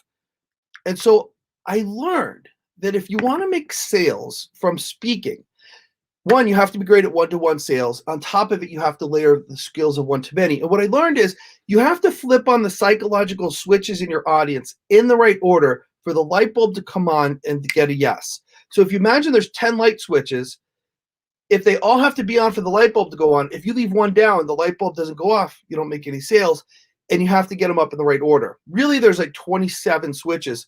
So I created a system with all the triggers, and I auditioned for a big stage. So I meet this guy, and he goes, hey, here's the deal. I'm going to let you audition in November. If you do well in November, I'll put you on my big stage in February. And the November event was just like 75 people, his highest level coaching group. And he's like, but you got to pay your own travel, and you're not allowed to sell. No sales. So I'm like, all right. So I show up for the event, and he goes, okay, remember, you're not allowed to sell. No sales. So I didn't even bring any product. I'm like, okay, no sales. And he goes, no. It's in the contract. You're not allowed to sell. I'm like, all right, no sales. So I audition, and I use this new system I created, and I rocked it. I rocked it out. The audience was laughing, crying. The content was great. I got all the psychological triggers up. And at the end of the presentation, the promoter comes over to me. He goes, let's sell your stuff. And I'm like, I thought I wasn't supposed to sell. And he goes, you rocked it. Let's sell your stuff. He's like, well, give him a discount. So we sold my product set without even having it there. That one-day sales equaled 25% of my previous year's income. What could it do for you if you could speak once and do 25% of your previous year's income? So then he puts me on, at the end of the day, he goes, let's talk. And he looks at me and he goes, I'd like to invite you. And I'm like, the last time I heard that, it wasn't good. I thought I did good here. What's going on? And he goes, I would like to invite you to speak to my group 4 times a year. You can sell your stuff every time, and I'll pay you monthly to do it. Let me explain what this means. His audience was my target market, so he's going to put me on stage to speak and pay me. Basically, he's paying me monthly on a retainer to speak on his stage to sell my stuff. Do you get how? What if someone paid you to market your stuff? Would that be amazing, or would that be amazing? It'd be amazing. So this was me on the big stage. He put me on the big stage, and I used the system. And in that one day on the big stage, I did 50% of my previous year's income. So that means I spoke twice using this new system I created and did 75% of the previous year's income. Not too bad, right? So you remember how I said one presentation made over $500,000? That one presentation, I called the one stage Crush It. I made a ton of sales, but also I got 14 more speaking gigs from that one speech. 14 more speaking gigs for free when people came up and said, would you come speak at my group? And then I spoke on that stage for 7 more years. And many of those people came to my events and then enrolled in my $15,000 program. So really, I made much more.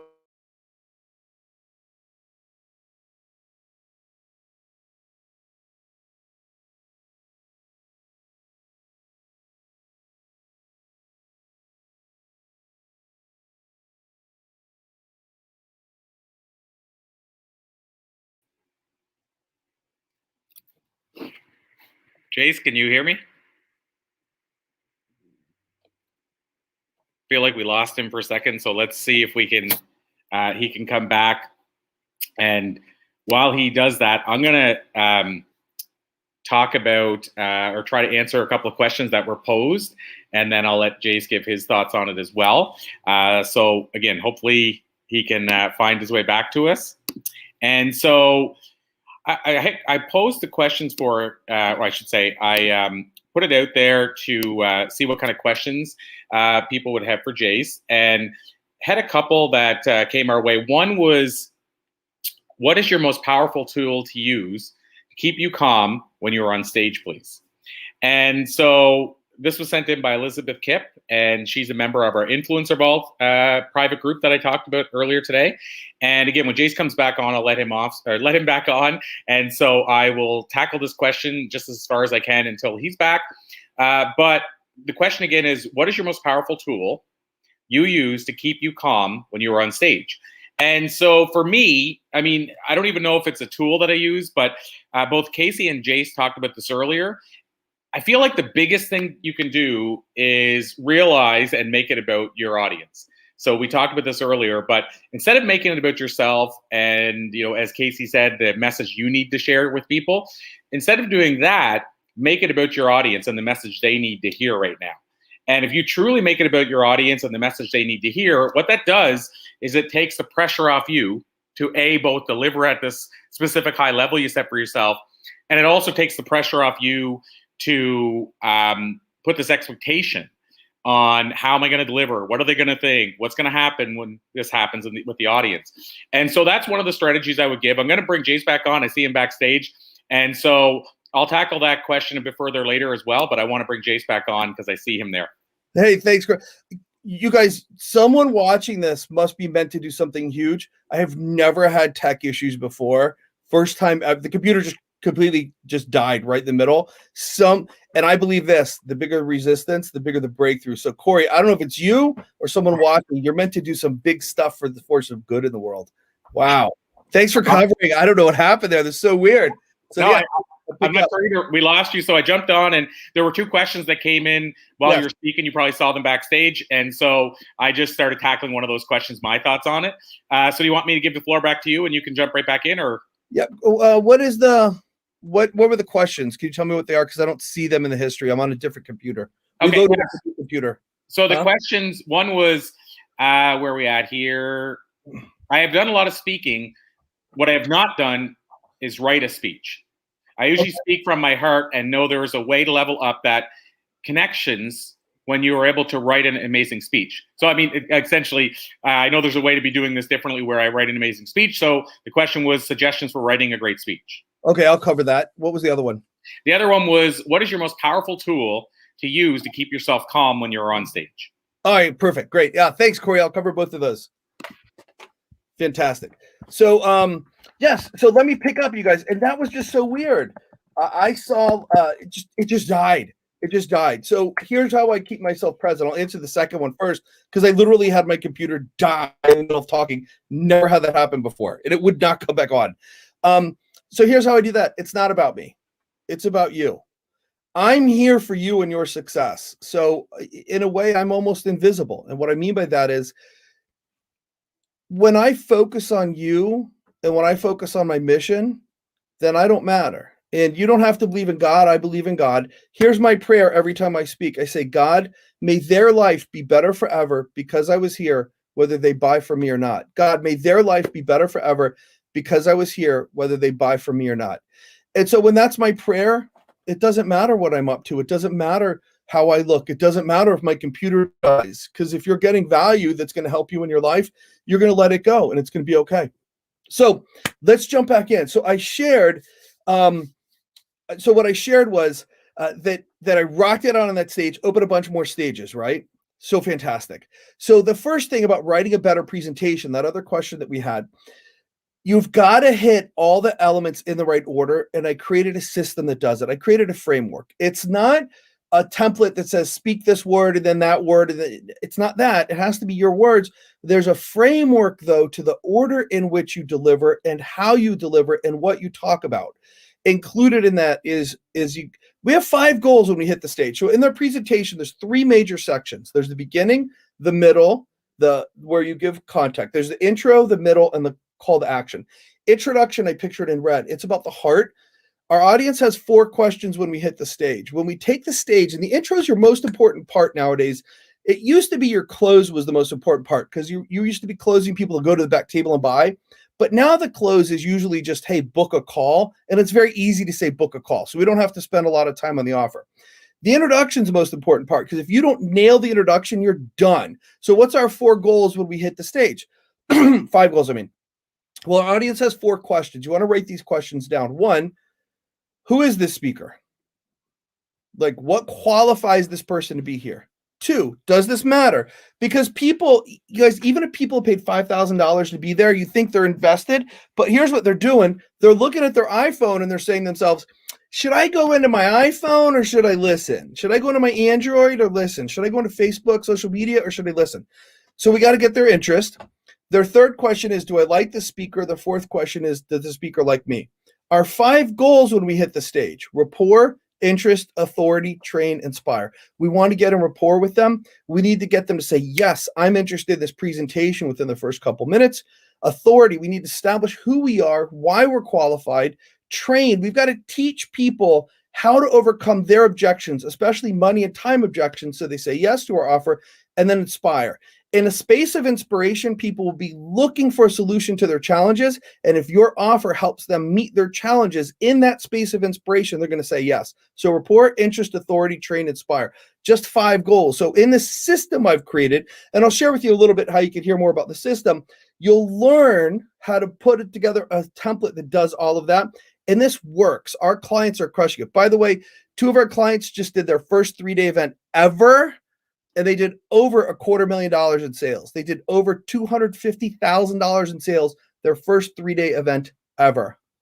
So the first thing you need, CC, is compelling content. Next thing you need is dynamic delivery. If you're going to rock a stage, if your content's off, no one buys. If your content's great, but you're boring, no one buys. And here's the simplest way I can explain it. They made a movie about this. They made a movie called The World's Greatest Showman. They never made a movie called The World's Greatest Content Man. And too many people are focused on their content and not putting on a show. And so their presentation dies. So that DD is dynamic delivery. So the system is compelling content times dynamic delivery. And then the most important part of a presentation is you. How you show up on stage, and what's in you is magnified. See, if you've had a rough day or a rough childhood, what's in you is magnified. I want you to just imagine it's your own 3-day event, and you're standing on stage and you're going to ask the audience to pay $15,000 to join your 1-year coaching program. Now, while that's an exciting concept, might you be a little bit nervous? Might you be a little thrown off? See, what's in you will catapult you to greatness or hold you down. So I'll tell you about Rhonda. Rhonda, we've been telling Rhonda for years, you need to speak, you need to speak. Rhonda does book cover design. She actually designed a book cover for Chicken Soup for the Soul. And Rhonda comes to our event. She has this huge breakthrough that she's like worthy and she can get out there and speak. And have you ever had like a breakthrough and then like a miracle shows up the next day? So she has a breakthrough on the 2nd day of the event. On the 3rd day, she gets an email and it says, would you like to apply for a TED Talk? And she goes, should I apply? And we're like, yeah, you should apply. She applies, she gets the audition. We work with her on her content, her delivery, and her mindset. She rocks the audition. Her first public presentation since junior high is a TED Talk. What would it do for you if you could have a TED Talk? And that came out of her worthiness. So in a moment, I'm going to share with you guys how you can get in touch with us and how you can find out like really how to catapult your success speaking. Before I do that though, I want to share what's happened in the time of COVID for us and why I'm so excited for your prospects. So last year when COVID hit, my business model is I would host 3-day live events to sell into a coaching program that was delivered live to teach people how to speak live in person. So there's no more live events to host to make sales. I can't do live events to deliver the coaching, and there's no stages to speak on. And that was the most important one because I really felt like if I can't guarantee my clients that they're going to have a future, they're going to win, then I can't make sales. So I shut everything down. I shut all my sales down. I shut all my marketing down. We pulled our Facebook ads. I'm like, what do I do? Well, I get a call from Natalie. And Natalie, by the way, was in my coaching group. Before Natalie worked with me, she did like no sales. Her first speaking gig after working with us in our live training, she did $20,000 in sales. So COVID hits. I shut everything down. Natalie calls me up and she goes, Jase, I just spoke on a virtual conference. I sold $7,000 and everyone paid up within 4 days. You guys, she spoke for an hour and she got paid $7,000 within 4 days. Not bad for an hour, right? So I'm like, man, if my clients can do this, let me try this. So I call up my friend who helps people get on stages. And I'm like, hey, and it's Danella. And Danella is where I met Kelly and Corey. And so I called Danella. I'm like, Danella, get me on a virtual conference. I want to try this thing out. Puts me on a virtual conference, 49 people in the audience, 18 booked sales calls. We did $38,000 in revenue from a 1-hour presentation. Would you like to do numbers like that? You can. And so let me give you an update on what's happened this year. So just one stage that we're on. And by the way, when you're a great speaker, you will be invited back over and over and over again. And I'm about to give you a link where you can sign up for a call to chat with us. So one stage I was on, spoke for an hour. They had less than 50 attendees. We did over 60,000 in sales. The next time we were on that stage, they had about the same number of attendees, $40,000 in sales. 2 speeches with the same stage, over $100,000 in sales. And because I'm rocking it out and we are professionals and we're having a good working relationship and they get a piece of our sales. So they're making money from us. We've now inked a deal. We're going to be all on their stages the rest of the year. And this is what we're doing. So the sponsorship I just had where I only did $11,000 in sales, that actually was really low numbers. And I was quite disappointed by it because we're used to speaking and doing multiple 5 figures every speech. So would you guys like multiple 5 figures every speech? So here's what you could do. If you're interested in finding out how we can serve you, I want to share with you that we can do a discovery call. And I want to be clear about this because some people are weird about discovery calls. It's a sales call. Can we be real about that? It is a sales call. And Corey, can you please pop this up? Here's what you guys can do. And it's not rude for you to go do this right now. Go to callwithworldclass.com. That's callwithworldclass.com. And I got to share, thank you God, I'm getting so busy lately that my schedule's really filling up with working with clients. And so some of our favorite clients who have come on that are loving the program are going to be available to take your call as well. So if you go to Call with World Class, Corey, can you put it in the Facebook chat too? Is that possible? So if you guys go to Call with World Class, you're going to be able to book in a call. It'll either be me or it'll be a member of my team. And you'll find out if you're right to work with us and we're right to work with you. And I want to be clear, the whole intention of this is to help you make a massive impact and a massive difference in the world. And instead of getting paid maybe $3,000, $5,000 for a keynote, what if you could make $30,000 or $50,000 in sales? This is the number one fastest way to grow your business. And we have a system that works so you could fulfill and fund your God-given mission. And thank you for having me on, Corey. This has been fantastic. Despite the tech issues I had, what a weird day. This has been just fantastic. Thank you. Oh, my pleasure. And it's funny because one of the comments that came in was that happened to me during a powerful moment teaching this past weekend. So typically it's when you're up to big stuff.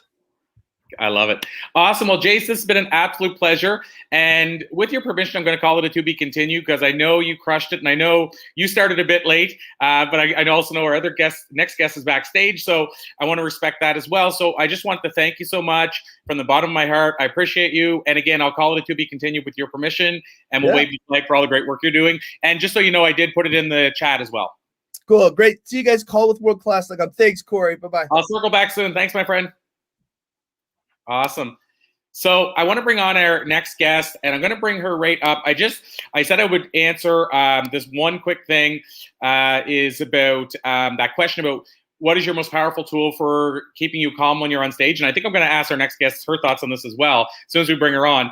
I was saying, and it's kind of interesting because Jase, while he was gone, I kind of echoed, well, I said it first, but I kind of echoed what he said, and I knew he would because I was talking about how earlier we were talking about if you make it about the audience and you truly know what you want to deliver to the audience, what your goal is to deliver to them. But if you truly make it about your audience and not yourself, then you won't be in your head as much and as nervous with yourself while you're thinking about what am I going to say next. But the second thing I wanted to add that I do that served me really well, a second thing for me is I actually, before I get on stage, what I'll do is I'll remind myself of a testimonial or a comment that somebody made to me. And they said, when you said this, it changed my life. And so just before I start speaking, I used to meditate, but I find now you're sitting with maybe the meeting planners. You can't really sit there at the table and meditate with them. It kind of looks weird. And so instead of doing that, what I'll do is I'll actually say to myself, remember when so-and-so said this? And they said, you changed my life with this message. And what that does, it reminds me about why I'm here, why I'm on that stage, and it's to deliver the other person. So how I keep myself calm is before I start, I set the tone by saying, this is why you're doing this, because you did this for this one person. And to me, that means you have a purpose and you are making a difference in the world. So I just want to share that.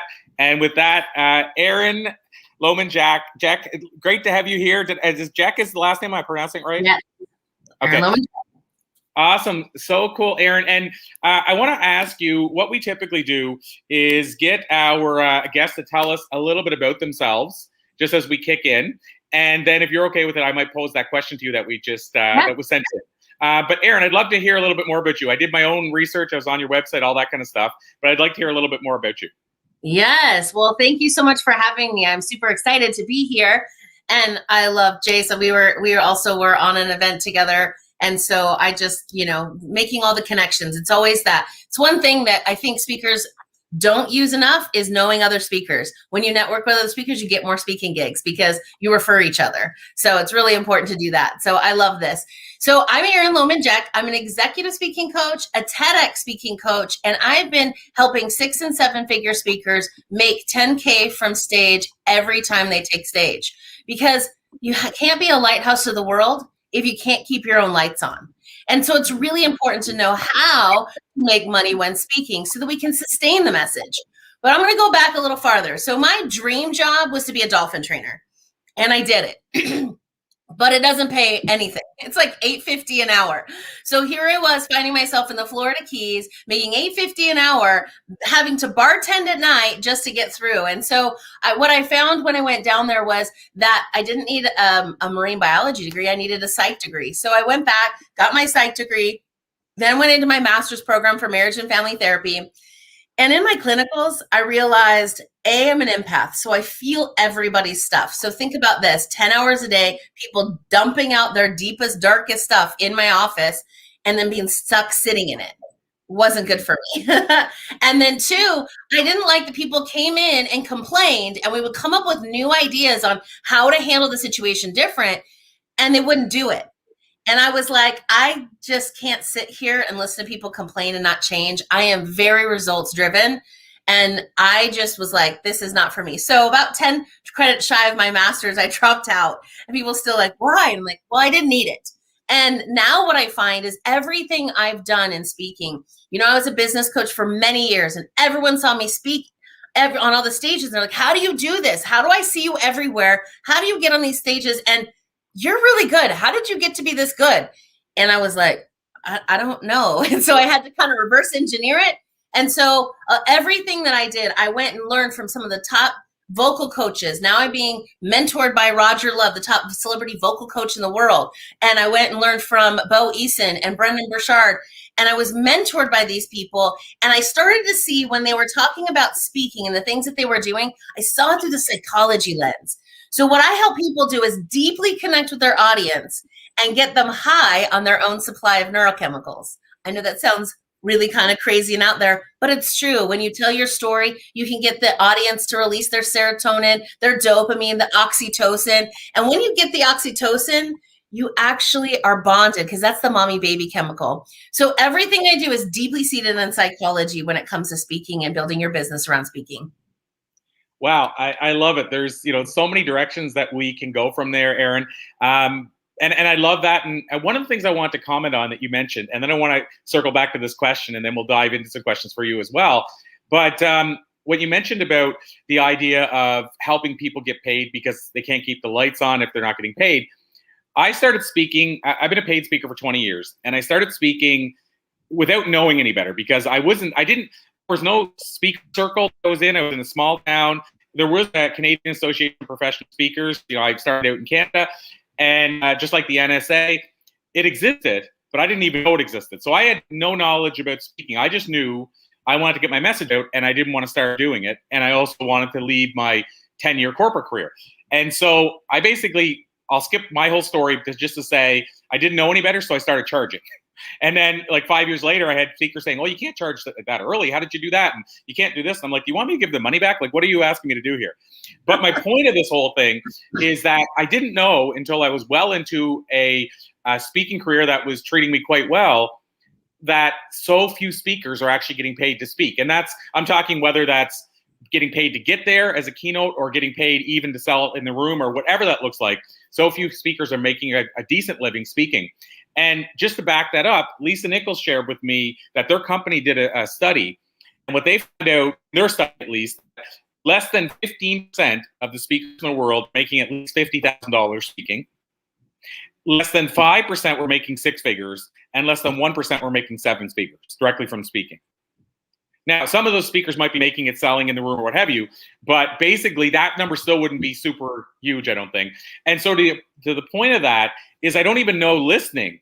When we're talking speaking, and Jase was just talking, getting paid this much from a talk and what have you, I don't think a lot of people realize that most speakers aren't getting paid like that. So when you just said I help people get to 6 and 7 figures, I want to highlight how big a deal that is, because most speakers aren't getting paid that.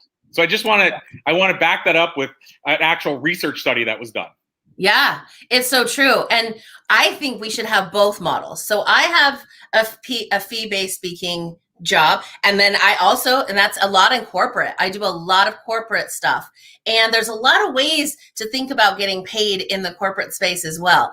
And then I have the speak to sell, and I do that really well. And even if I can't sell, I still can show you how to make 10K anytime you step on that stage, because it's about how you build the know, like, and trust ahead of time before you even take stage, so that you can maximize your opportunity when you have 20, 30, 60 minutes on someone else's stage and you had to travel there and all of that stuff. I teach you how to get paid before you leave, even when you can't sell.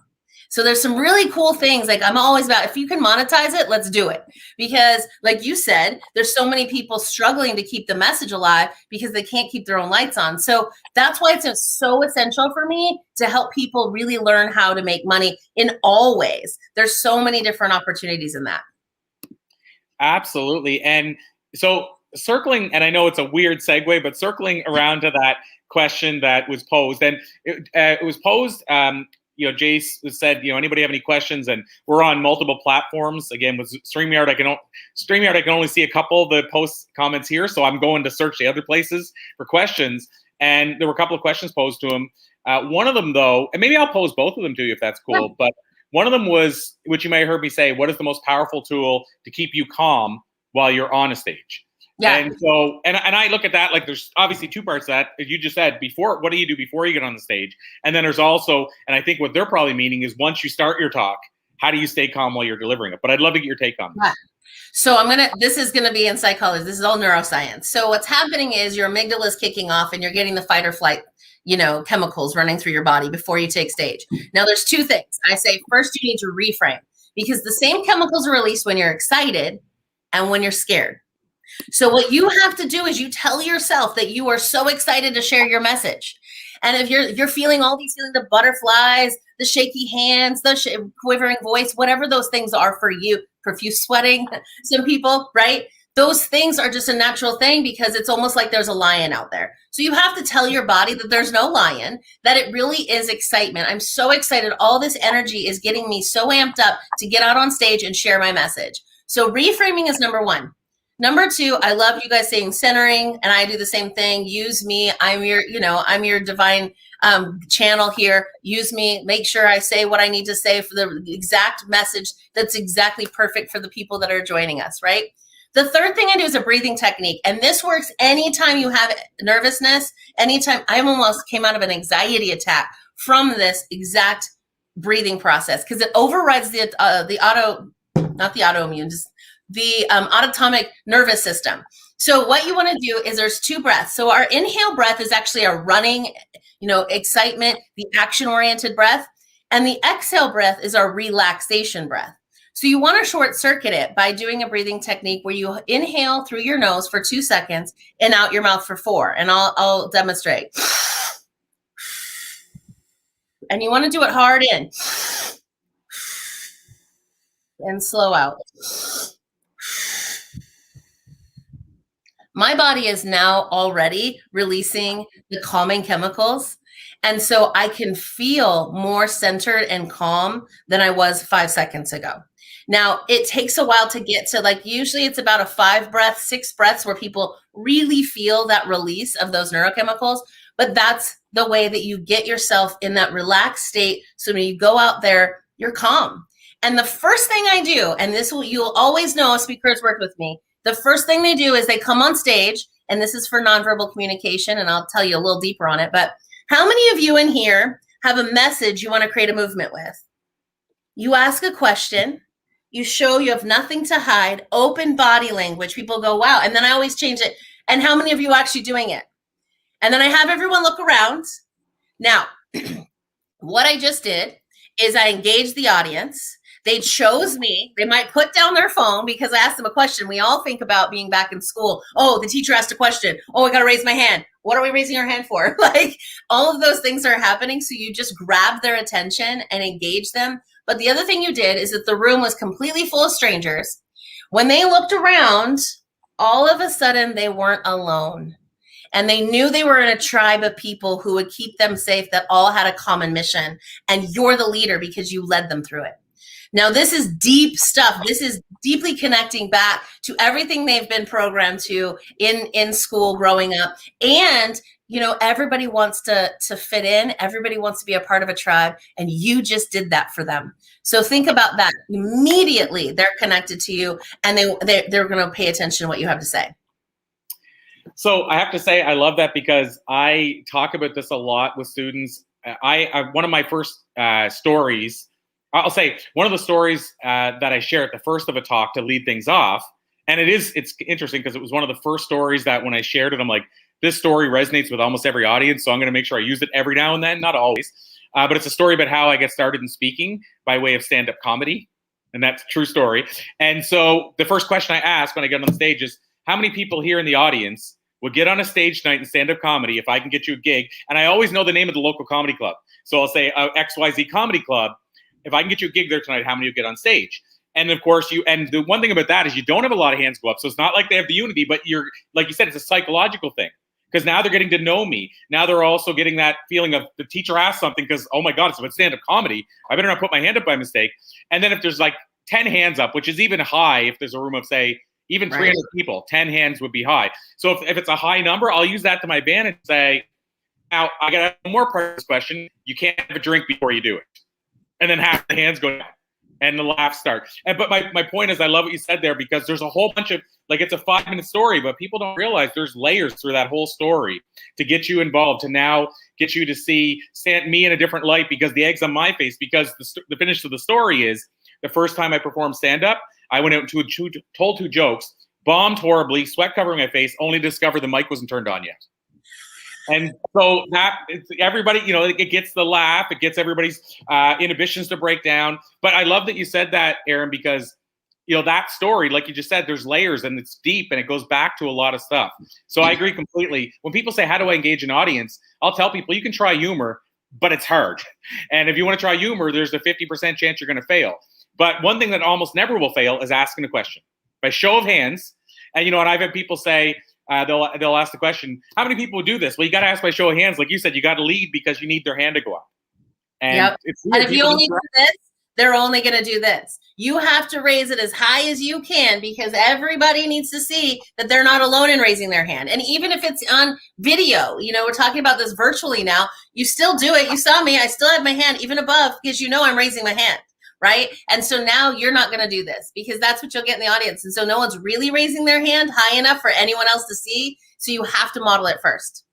Yeah, and the truth is, if I want to flip it and I want that big audience response, I could just reverse the question, right? I could say, how many people here, if somebody just told them they have to perform stand-up in 5 minutes, would walk out of the club? And then you would get most of the hands. Like I can reverse it if I want. But for me, like I said, I have a very specific reason of doing it. So I love that you said that. And the second thing I want to ask you, the second question that was posed, and I'm going to shorten it, but the gist of it is suggestions for writing a great speech. Yep.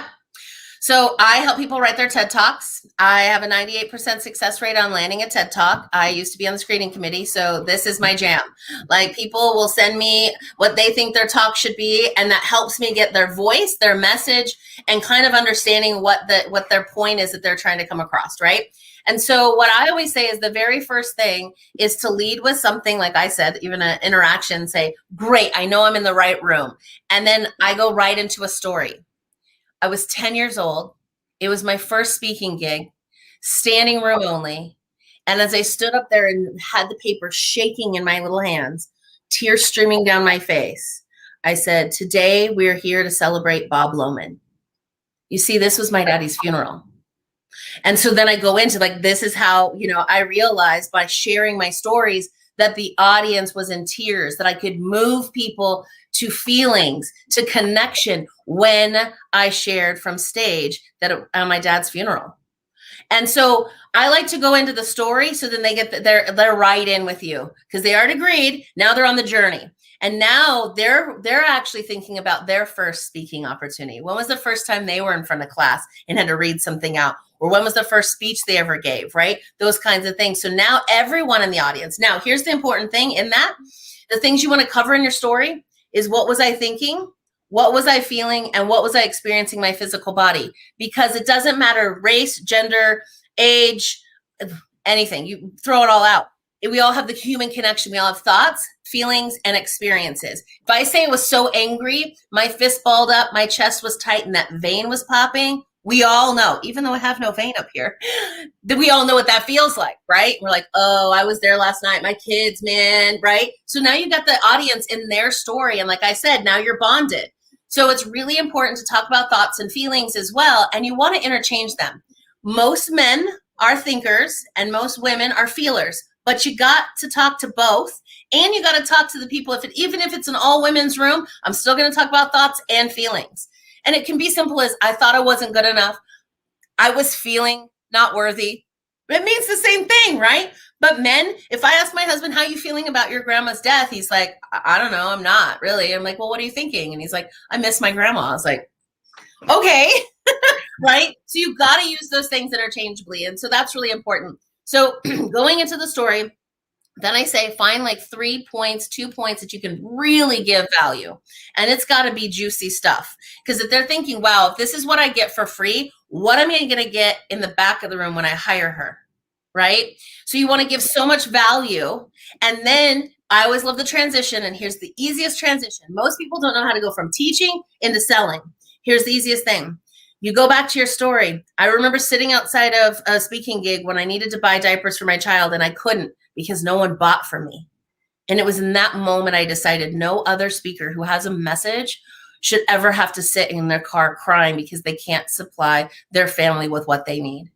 And that's when I created blah, blah, blah, the Transformational Speakers Academy, right? So I want that to be just an easy transition in. You tell them your offer, and the 3 things you want to do in your offer is really don't tell them all the bells and whistles. Nobody really cares. What they really care is, how do I get access to you?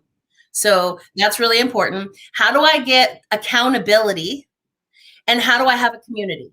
And if you don't have a community, you need to create one, because everybody wants to be a part of the community, right? And we talked about it. Networking with other speakers is key. So in your pitch, you just do that. And I'll tell you, even if you can't sell, you should seed through the entire time. You could be saying, yeah, well, in my Transformational Speakers Academy, we go through your ideal audience, ideal offer, how to write a talk, how to do storytelling really well, how to get gigs, right? People are like, whoa, what's this Transformational Speakers Academy? They're taking notes, even if I can't sell at the end. Thanks so much for my talk, right?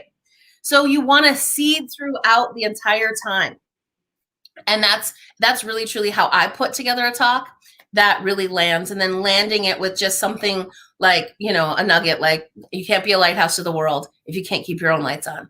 People quote me for that. I'm on people's profiles being quoted for that. It's kind of the weirdest thing when people start to go, I really resonate with what she said, so I'm going to share it.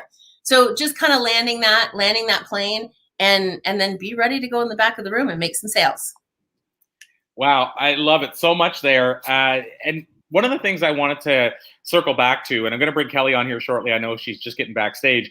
But a couple things there. One of the things about the seating, it's funny because when I, in the past, have worked with keynote speakers, people that are saying, and whether we think somebody should want to sell in the room and make more money per talk, I have some people say, I don't want that at all. I want to just deliver my powerful message, deliver value, and get paid to do it so I can keep the lights on, but I don't ever want to sell from the stage. And that's fine if that's their choice. So when I'm talking to people like that, they're like, but how do I get more gigs? And I have a whole bunch of strategies, but one of those is seating. So I'll say, well, when's the last time you spoke? Well, last week we're at Montreal. And let's say you're speaking in New York. So I'd say, why don't you insert that in there? Remember a story or something that happened during that talk and say, last week when I was speaking in Montreal, and what you're doing now is you're seating, let's say it's a meeting room with meeting planners in the room, then you're seeding to them, okay, this person gets paid to speak, they speak frequently, versus somebody who maybe this is the first talk they've ever delivered. And obviously that there's all kinds of things you can seed, but that's one way you can say, hey, I do speak. I'm doing this regularly. And it sounds like this is the funny part. Everyone is listening going, well, why would I say that? I'm out there doing it. Because let me tell you how many times I got off stage and say, can I hire you to come speak to our group? Do you speak? I'm like, what did I just do? It blows my mind, but you really have to say it, because they're like, oh, I didn't realize I could have you come speak to my group. It's the weirdest thing, but it does happen. So you have to literally say it. Well, and here's the other side of that. If, let's say, you're there and you're not allowed to sell in the room, but you're a coach, same idea. Last week I was coaching a client and he said to me, yep. And then all of a sudden they're seeing the transformation. That could be my transformation. So I just wanted to touch seating. Yep. But the other thing, which I think is so cool, is 2 things you said. You mentioned at the start working with Roger and Brendan. And so what I find interesting there is that both times, well, anytime, I'm going to say, I've seen Brendan, I've been at his events many times, but Roger, I think I've seen him twice at events. Anytime I've seen them, they talk about breathing techniques, and not the exact same one you did, but they talk about, like Brendan talks about it for productivity, and I forget his one that he does where he's like doing the thing that you're going really quick and stuff. But I find it interesting how your breathing technique is a totally different one than theirs, but you still use breathing techniques, and so do both of them. And I think that's so cool. Yeah.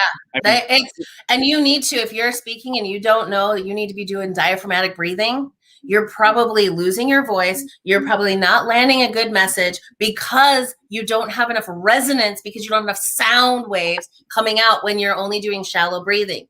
It's definitely something you need to learn, because most of us want to step on stage and hold our belly and like, don't look at my stomach, or women were wearing Spanx. You have to use belly breathing, diaphragmatic breathing, to get enough air to actually be able to project your voice and literally have people resonate with your sound waves. When you have somebody resonate, right now you're hearing my voice through the computer or through your phone, and really, truly, you hear those sound waves, it's hitting your body, and you start to resonate with those sound waves, automatically, like, I really resonate with Erin. I'm really resonating with her message. And it's because of the sound waves. So that diaphragmatic breathing is so essential in speaking that you have no idea. Absolutely. And I have to add to the Brendan side, I want to add one more thing that you said. I just want to, mainly, I'm just here to kind of validate that, yes, I've seen the same thing happen with the story. But Brendan, one of the things people always said to me, why do I think, like people would ask me, why do I think Brendan ended up becoming one of the, really in a short amount of time, most well-known speakers and really accomplished as much as any other speaker in such a short amount of time? Why do I think that was? And you hit the nail on the head earlier. I feel personally, now you could name 25 things Brendan does well, but I think the one thing that he did that nobody else was doing at the time is he's so over delivered that you said, I don't think he could even teach me anything more, but I got to pay him to find out, because it was so much. Like, I remember his the Experts Academy, but I can't remember the name of the product launch, but he launched a product, I remember, and in his launch, you could literally take the launch and do everything you needed to run the product, yet you still wanted to buy it from him. But my point is, he gave so much that you're like, how can I learn more? Jeff Walker, for those familiar with Jeff Walker, does a similar thing. Yep. And Kelly, I'm just going to validate Kelly here. Kelly was on our event, I had a master class I did for 5 weeks. And the 5th week, Kelly came in and taught her bestseller strategy. And this is actually a testimonial for Kelly. Woody Woodrow, one of our students, who's little shout out to Woody. He's in the 3rd most popular independent band in the world called Our Last Night. Woody was launching his book, and he didn't know he could hire Kelly. This is the point, Kelly. You'll have to make sure you're seating the next time. He didn't know he could hire Kelly. But what happened was her whole strategy. And he used it, and he launched his book, and it became #1, not only in various categories, like 20 categories, but it stayed there for I think it was 2 months. You know, something almost unheard of on Amazon. Like, he just crushed it. And he's like, what, I could have hired her to save me all that time?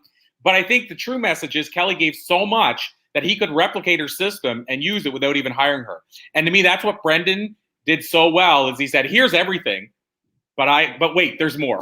And yet you go, what could the more be? He gave me so much without even charging me a penny. And the reciprocation law says, I need to give this guy some money. I don't know if you agree with that, but I think that's what Brendan did so well. And he's the best at seating. You sit and watch that guy.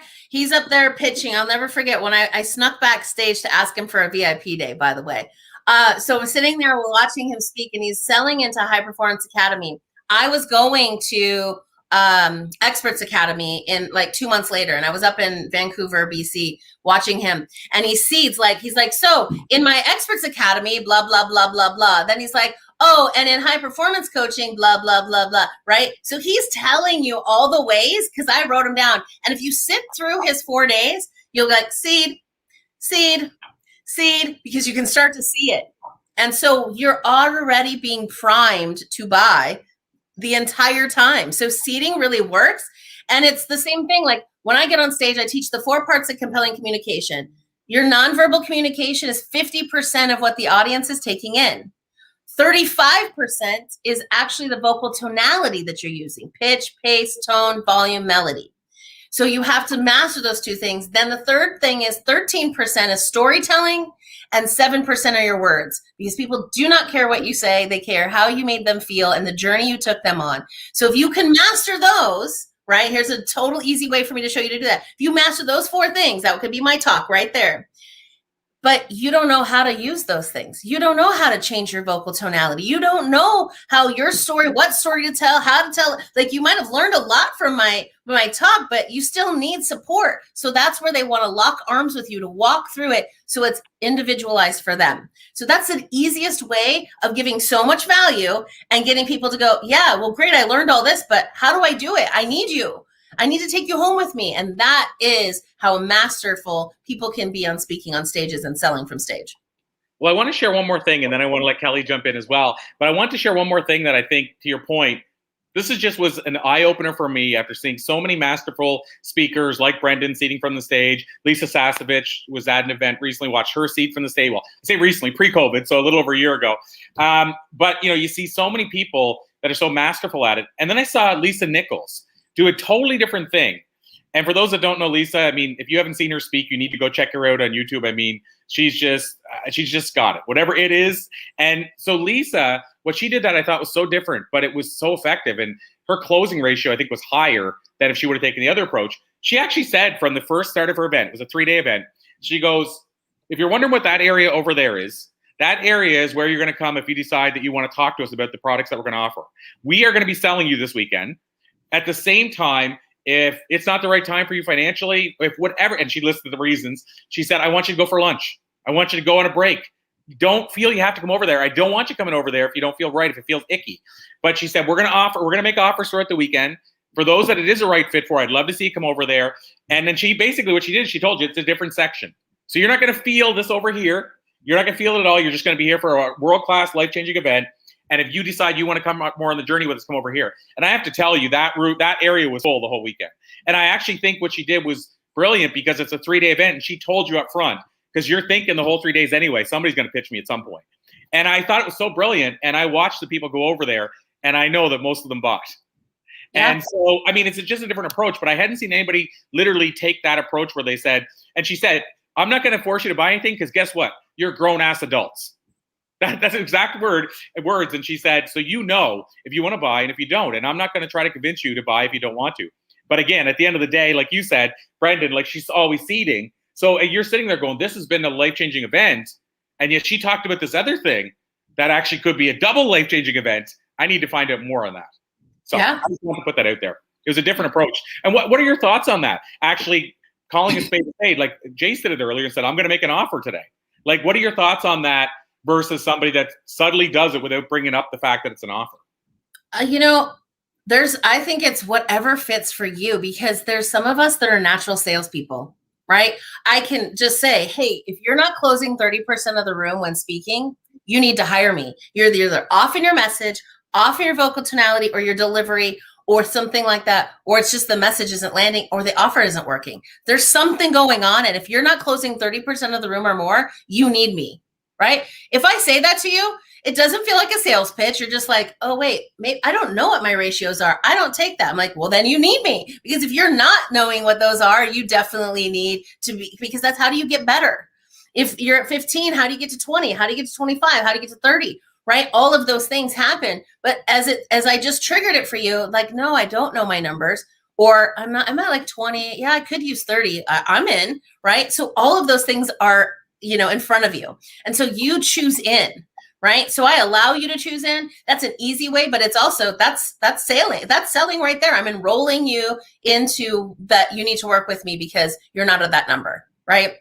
So you can do it that way. You can do, and there's times where I cannot sell at all. And I'm just seeding throughout the whole entire thing. And people come up afterwards and are like, that was the best. I need to work with you. The way you just were on stage, the way that you embodied your confidence, all of that stuff. I want to be like you. How do I work with you?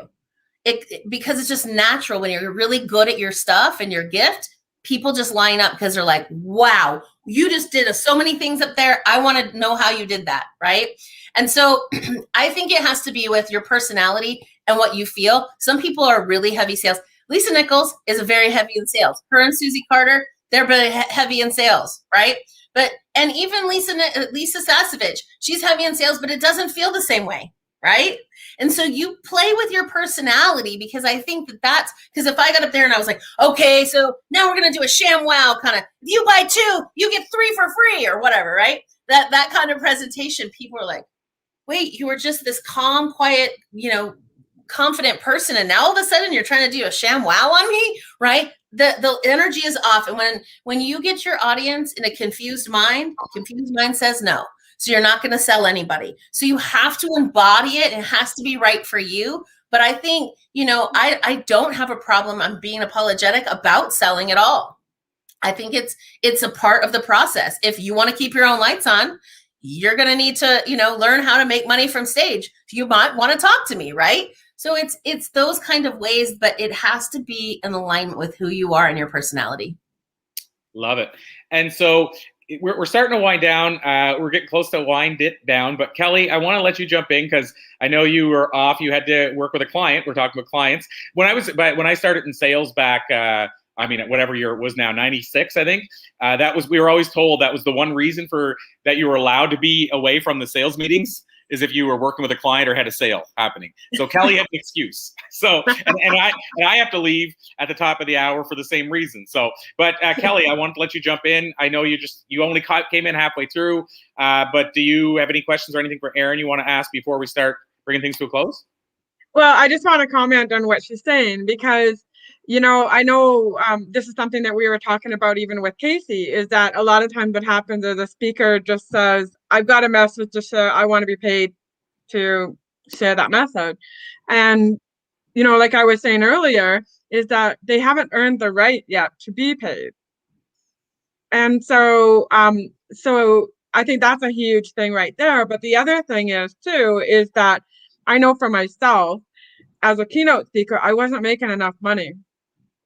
And so when COVID hit and I shifted into doing the whole book coaching thing, I really had to shift my whole speaking abilities, because it was no longer about just sharing that message. It was about how can I share my message and also make an income for myself and also give more value. And that was when I decided to go strictly into, the book coaching, because then I was able to sell a product and make money as that way. And so the cool thing is that now my speaking business, like 2020 has just been an incredible year for me, and 2021 is going to be even better. So I don't want speakers to think that the only way to make money is by doing a keynote presentation. Like, you have to learn from someone like Erin or Corey, or myself, to help you get to that level where you're going to make the money, and it'll usually be a 6-figure income. Yeah, I think it's really important. And if you want, I was telling you earlier, so you can write this down. It's 10kfromanystage.com. It is a free training. You just opt in, and I tell you how to make money before you leave your home, if it's a free talk, and all the ways I did it, and how many people I show all of my case studies. Like, I went to a Toastmasters, which I didn't think anyone would buy at a Toastmasters. Let's me be real, because they all are usually paying like $50 a year to be a part of that. But I was like, okay, I guess I'll sell them a $197 course. And people are not, how do I work with you? Can I get on your schedule? I sold 2 VIP days, 3 clients, and like 4 of the courses. I was like, what? So I want you to know, like, even in rooms where I didn't think I could sell or people would want it, people were lining up for it. So that 10kfromanystage.com will help you. It's a video, walks you through it, walks you through the blueprint of what I do. You can easily duplicate that. I love it. And the way you do it, Erin, and the way you teach people is it doesn't sound slimy. And that's exactly why I wanted you to come speak at our event here with me and Corey, was because that's the biggest thing, is that people think it has to be slimy because we've been sold to for so many years, that we want to make it feel natural. And that was the biggest reason that I always had so much trouble selling from stage before, was because it didn't feel natural to me and it just felt yucky. And so anyway, so that's why I think everybody's got to learn from you. And it's just going along with, if you have the solution, like, okay, if you have the cure to cancer, are you going to keep it or are you going to share it? And it literally can be the cure to someone's cancer, right? There are people manifesting you, praying for you right now to show up in their lives. And if you don't get on a stage and say, I have something to offer you, I can take you to the next level, then you're doing the world a disservice. The people you're anointed to serve are waiting for you to show up and serve. So stop thinking it's salesy, slimy, sleazy to offer that. Because if it was the cure to someone's cancer, you wouldn't keep it and hold it for yourself, right? And that's what that is. Amazing. And so, Erin, there's never enough time. I'll tell you that. We know this from this event. With your permission, I'd like to call it a to be continued, and maybe look to whether we bring you back here, or I have multiple other platforms that I would love to chat with you about and see if we could bring you on, because such a great message, so important. And I've been doing this long enough, 20 years, to know when somebody's the real deal. And I know you're the real deal. Not because you can go to some person's website. At the end of the day today, everybody's website makes them look like the real deal. But when you're talking to somebody and they're giving you their insights and they're answering questions, totally different game. And so I know you're the real deal. So when I find those real deal people, I like to try to highlight them where I can. So with your permission, I'll call it a to be continued. Yeah, and I have a speaker summit that's coming up, so we can talk about getting you on that too. Awesome. Well, feeling is mutual, because I have something coming up too. So let's circle back and chat about that. That's what we're talking about. This is how you get gigs, guys. Like we said it at the beginning, networking with other speakers gets you gigs. That's how we all met. Now we're on more platforms. Now we could potentially book a couple other things. So this is the key: showing up, doing it, and doing it well, so that you keep getting invited back. 100%. And I also I'll add this really quick. Casey mentioned it earlier, and I didn't get a chance to mention it, but when people ask me how I built a lot of my business over the years and got it to the place where it is, and how did you get an interview with such and such a name or such and such a name, it goes back to this whole idea is that I started a podcast, and I don't say everybody in the world should start a podcast. It's a lot of work. It's not for everybody. But having said that, one of the things about it that's so important is that when you have a podcast, it gives you an opportunity to network with other podcasters. It gives you an opportunity to talk with other hosts. It gives you an opportunity to literally say, hey, I'd love to have you on my show. And whether you ask them or not if you can be on their show, most podcasters will say, you want to swap shows? Just as simple as that. But to your point, that's what opened the doors, because you have a podcast, and then you can get on other podcasts. So now you can get the interviews you need to get the exposure. But then on top of that, podcasters know other guests. They'll say, hey, I saw so-and-so on your show. Can you hook me up? And by the way, go to my show, go down the list, and ask me who you want me to hook you up with. And so I'll give you a great example of that. And I haven't even done this yet. It just happened the other day. But I won't say his name because it wouldn't be fair to him. But I interviewed with somebody the other day. And I've interviewed him a couple times. He's interviewed me. And I've had some guests he wants to get access to. Some of them I'm not allowed to give any of their contact info out. There's a few I can. And he said, go to my list. And one of his most recent interviews was Roger Love. And I've never reached out to Roger about an interview, but obviously my first step isn't going to be go right directly to Roger if I can go through this guy who just had him on. And so to that point, and I have the backup of a lot of the other speakers we've had and a lot of the other big names we've had that Roger will probably say, oh, there's my buddies. But my point is, it all starts whenever you have, I'm going to say a warm introduction versus me going cold to Roger's website and sending an email to info@ and crossing my fingers. So I agree with you. I have a connection if you want it. So okay, I'm in this private group, so I got a little bit more access than most people do. Okay, so let's reach out on that as well, because he'd be a great fit for it. And I think, again, a lot of his friends have been on the show, so we'll chat more. But yeah, so what I'm getting at, though, is this is how it happens, right? So it was I'm glad you pointed that out. So awesome. Yes. Thank you, Erin. And the best way to connect with you mentioned the 10K from any stage. Is that the best way for people to search you out? That's a way for them to get some value out of it. But you can go to Erin at Erin Loman. You can just email me at Erin@ErinLomanJeck.com. Go to ErinLomanJeck.com. I answer all of my emails. I'm never going to be the untouchable person. I like the relatability and really helping people. So, just go look at my stuff. There's a lot of resources on my resource page. You have a lot of access to some free stuff in the resources. You also, how to land a TED Talk is also one of the videos in there. So if you want to learn to land a TED Talk, you can do that as well. Awesome stuff. Well, we so appreciate you. Thank you, Kelly, for bringing Erin into our world. Thank you, Erin, for coming into our world and joining us. We'll send you backstage for now, but again, I'll call it to be continued, and I will circle back in the near future. Yes, thank you. Thank you, Erin. Awesome. So I think we have our next guest on. Kelly, I'm going to bring him on. And as I mentioned to you, because I have to jump out a little bit earlier, what I'm going to do is I'm going to bring him on. And when he starts doing his presentation, I'm just telling you this in real time as I tell the audience as well, the behind the scenes stuff. I'll duck out then. And then Kelly will be taking over as hosting because we have another guest after him. So, and fingers crossed, everything runs smoothly. So I know Darin's having technical problems. You're having technical problems. You guys got to get it together. And on top of that, Jase had his first technical problem, he said, ever when he was on presenting. So it seems to be that day. I know, So, and Darin, Jase has been messaging me on Facebook, and he said, "Please tell Corey that I really do know what I'm doing." Because I feel like I'm being a dimwit, and I'm not. I do know what I'm doing. So. Well, and again, we've been doing this long enough and in this technical world long enough to know that it's never typically the person, it's technology. We can't control. The technology gods decide. So on that note, welcome, Darin. Gosh, thanks. I'm assuming you can hear me and everything's working, right? What's that? Yeah. No, just kidding. Yeah, we can hear you. Yeah. Okay, yeah, we can. Good. It's one of those technical things. I'm getting ready. I was in a whole different part of my house getting ready to broadcast, and all of a sudden the Wi-Fi shutting down, the link gets disconnected. So I'm like scrambling. This happened the last time I was doing something with Kelly. So it's Kelly. It's all her bad luck. Kelly is the jinx here. It's Kelly. It's starting to make sense now. See? Yeah. Should have told you ahead of time. Well, on that note, when Kelly left, Jase came back on. I'm just kidding. See?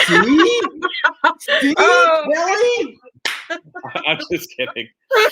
So, Darin, usually we get the guests introduce themselves, but I know you're going to be doing a presentation. So I'm not sure if you want to introduce yourself just before we give you the full screen, or if that's part of your presentation. So I want to leave that up to you. I can introduce myself. You want me to should I just hit share and just take over and go from there? Yeah. Absolutely. Right. Easy enough. You guys, just so I know, are you using the PowerPoint? I'm going to use PowerPoint. Is that okay? Okay, so yeah, for sure. So what I'll do is I'll move us backstage, and if you want to put your PowerPoint up there, because I'll have to put it on the screen for you, but I can do that right away. Okay, wait. Let's see. You'll share it, but I have to say add to the screen. Okay. I don't know what to do. Am I doing what I'm supposed to do? What do I? You should be able to just put share. At the bottom, it says plus share. It looks like a little computer screen. Yeah. I did that, and I clicked that. Okay, wait, is that? Yeah, let's see now. There we go. Wait, that's something weird. Do I just? Yeah. So now you just have to open your PowerPoint. I'll do this. See. It's like 8,000 different programs. Everybody has different things. Does this work? Does that look like what it's supposed to do now? Yes. Yeah. Okay. Phew. Awesome. So how about Kelly and I'll leave and let you take right over? Go do whatever you want to do. Go shopping or whatever. Thanks, Erin. It's nice to meet you. And I'll circle back with you later. We'll connect further later. I will be here. Thanks so much for letting me take over. Welcome, everybody. I want to show you, my name's Darin, and I want to show you some ideas on how you can basically get organized, get speaking gigs, and get paid. That is what this is all about. And really, if you can do these three things, you will be successful. You're going to do amazing stuff. I'm going to show you some of the tools you can do and some of the techniques that you're going to use inside of a Keep. Keep is a suite of tools that will help. Almost every successful speaker I know uses the tools inside of a Keep. Keep used to be called Infusionsoft many years ago. And then they sort of streamlined things, got things a little more organized, have some better tools, easier to use, and they rebranded it as Keep. Let me tell you, first of all, a little story. A friend of mine, Michelle. Michelle is a speaker. You can hire Michelle to come speak to your group. Now, by the way, I want to preface this as some of you are speakers because you want to be better speakers. Some of you are speakers because you want, just like, like a fee-based speaker. Some of you want to be better on stage so that you can sell your products or services. Sort of like what Erin was talking about, selling from the back of the room, making an offer. Some of you just want to be successful. Hey, write me a check and do. So Michelle does both these. I'm going to tell you a little bit about Michelle. So Michelle, if you want to hire Michelle as a fee-based speaker, she will come speak to your group. You pay her X number of dollars. She'll get on the stage. She talks about happiness, the importance of happiness. If you don't want to pay her, she's like, fine, I will just come speak to your group. You don't have to pay me anything. I'll talk about social media or another number of topics that she has. And then she says, all I ask is that you let me capture the contact information of people in the room. So which do you think she might rather have? If you were wanting to be a successful speaker and make money, which would you rather do? Have someone pay you to get on a stage, or for you not to get any money, but just capture the contact information? She would rather speak for free any day, because while she's on the stage, she says, hey, I'd love to be able to help you. I've got a great toolkit for you. Go here to my landing page. You can download this information. I'll follow up with you and give you some great bonus items. Normally I'd charge you some stuff, but I'm going to give this all to you free, and I'm going to give you a little extra bonus, whatever. Then, even if if they don't allow her to do that from stage, she just hands them a piece of paper and says, just fill this out. Let me know how I can serve you better, what you're interested in. So she's able to segment that list. And then all that is fed into her database, into her CRM, into her list, and the emails automatically go out. The emails saying, hey, good to meet you. Here are my slides. Glad we're connected. Continuing to nurture and grow that until eventually, now remember, she didn't charge anything. She didn't charge a dime for any of this. She got on stage for free, because now she says, hey, I got a book. You want to buy my book for 20 bucks? Hey, I got a social media blueprint guide for 80 bucks. Hey, I've got a live event or a virtual event. Come buy a ticket. Tickets anywhere from 300 to 1,000 bucks. She makes way more money off of that. This is exactly what Corey was just talking with Erin about, selling from the back of the room. This is how she makes more money as a speaker when she doesn't charge anything for her speaking. And she says, just come buy a ticket. This is how she makes significantly more money from driving people to an offer. And all of that is done through automation. So I want to show you the top 10 ways for every single one of you to win more business, to get more gigs, to get more money, to get more business. These are top 10 things that everybody can benefit from. And maybe not every one of them for you, but 9 out of the 10. So get ready to take notes. These are all tools and techniques and principles. By the way, I've learned this from speaking on most continents around the world, speaking to thousands of different speakers, other entrepreneurs, people trying to grow their business. And I found from them what their struggles are, and from that, how to overcome them to win more business. So number one, every business, and I should insert speaker, in the entire world struggles to get new leads. Everyone, constantly. If you don't have any new business, if you don't have any new leads, you don't have any new business. No leads means no business. New leads means new business. That's what you got to remember here. It doesn't matter if you are a speaker or if you are a coach or if you're a yoga instructor or if you make custard. I don't care. If you don't have new leads coming in, you don't have new business coming in. So lesson one, you've got to remember, leads have a half-life of 3 days. The first time you meet that person is a hot lead. Well, I should say a cold, crisp lead. Think of it as a salad. That salad is going to be worth half as much in 3 days. When you're on stage, people know you, they love you, they fall in love with you, they want to do business with you. You've got to act immediately. Don't give that salad 3 days to wilt, because then it's not worth anything. You've got to automate your lead capture. You got to have some kind of tool in place. So anytime you ever get on stage, have a tool ready so that you can capture those people. Danella, a good friend of many of us who are speaking on the summit here. Danella gets on stage and she says, I'm going to show you how to crush it from stage. I've got this checklist for you, how you can do better when you're up there. I've got this little list for you. Just sign up. She drives people to this little sign up form, little landing page. Instantly, they get a notification. Hey, thanks for your connection. By the way, there's a little button there, schedule a call with Danella. Hey, you can download the email, goes out, download the checklist. You can also schedule a call with Danella. Here's my resource for you, my checklist for you. You can also schedule a call with Danella. That is all set up. She doesn't spend any time doing any of that. She just gets on a stage and says, let me follow up with you. Let me get you a free resource. Just let me know. During a 6-month time period, she got 1,000 leads through that page. Just like less than half a year, she increased her leads by 1,000. She had 300 people book conversations with her, 100 people bought membership, and she did multiple 6 figures this year just from those leads. Just because she finally had a tool to automate that lead capture. You can do the exact same thing. Anytime you ever get on a stage, don't ever get off that stage until you've given people an opportunity to engage with you and to do something with you. Whether it's, hey, text into this number. Hey, go to this opt-in form. And that's all done through automation. So you're not doing it yourself.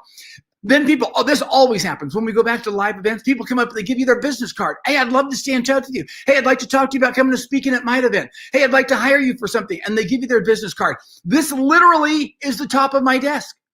And I used to be embarrassed until I realized every single one of us has business cards we haven't followed up with. So just imagine if you could automate this. This is how you do it. You pull open your Keep app on your phone. You can, the top button, you can import people from your phone. You got a bunch of people on your phone, just dump those in. The bottom one, you can manually enter someone's contact information. But the middle one is the cool one. You just hold up a business card. You take a picture. In this case, it's Bobby Joe through it. So Bobby Joe, I take a picture of Bobby Joe's business card. Instantly, the contact information is read. The contact record is created. Is this person a lead or a client? So we're going to categorize it, organize you right off the bat. And in seconds, the contact record has been created. Imagine you getting off a stage after speaking and you all of a sudden get 20 cards in your pocket.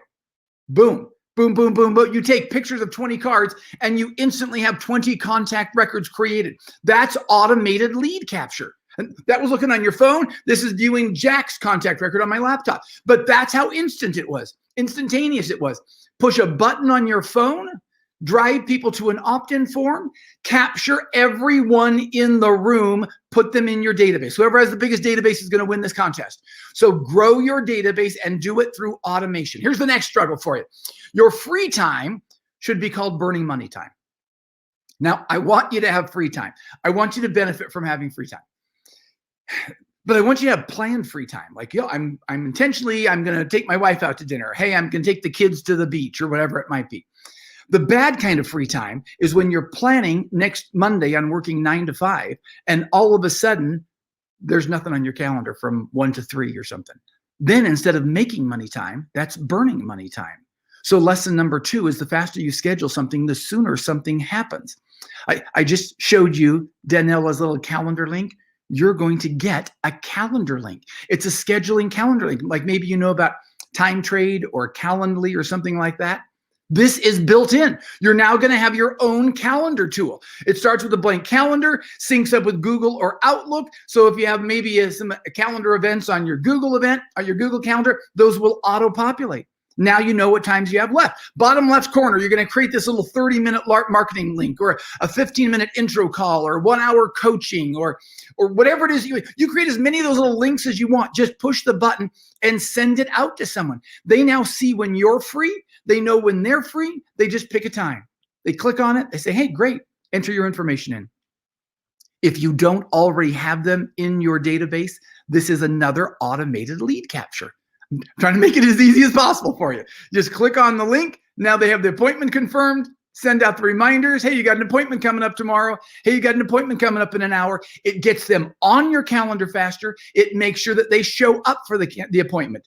So now you don't have 1 to 3 vacant. Now you have that time filled. You take that little embed code for your calendar link, and don't worry, we'll walk you through this and do it all for you.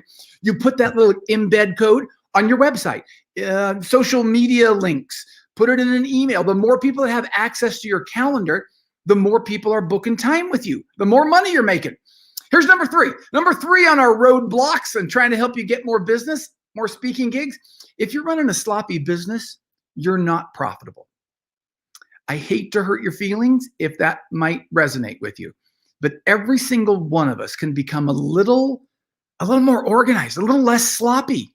Lesson number 3 is you've got to become Marie Kondo. I don't know if you know Marie Kondo. Marie Kondo is this business organization, not business organization. She's an organizational guru. She has books. She has TV shows. My wife loves Marie Kondo. We had to refold all of the kitchen dish towels because this is how Marie Kondo approves it. So when you open the drawer, this is what you see. You can see them all better. My wife has a little addiction problem. She's addicted to ribbon.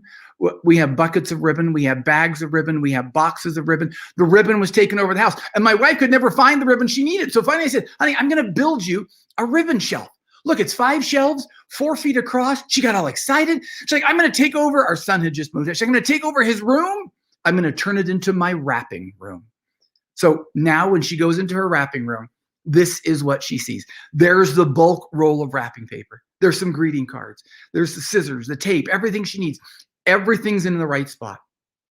She doesn't have to run around trying to find anything. And in fact, I can't go in and wrap in the wrapping room. I have not allowed in there because I will mess up her room. It's not really a wrapping room as much as it is an organizational room.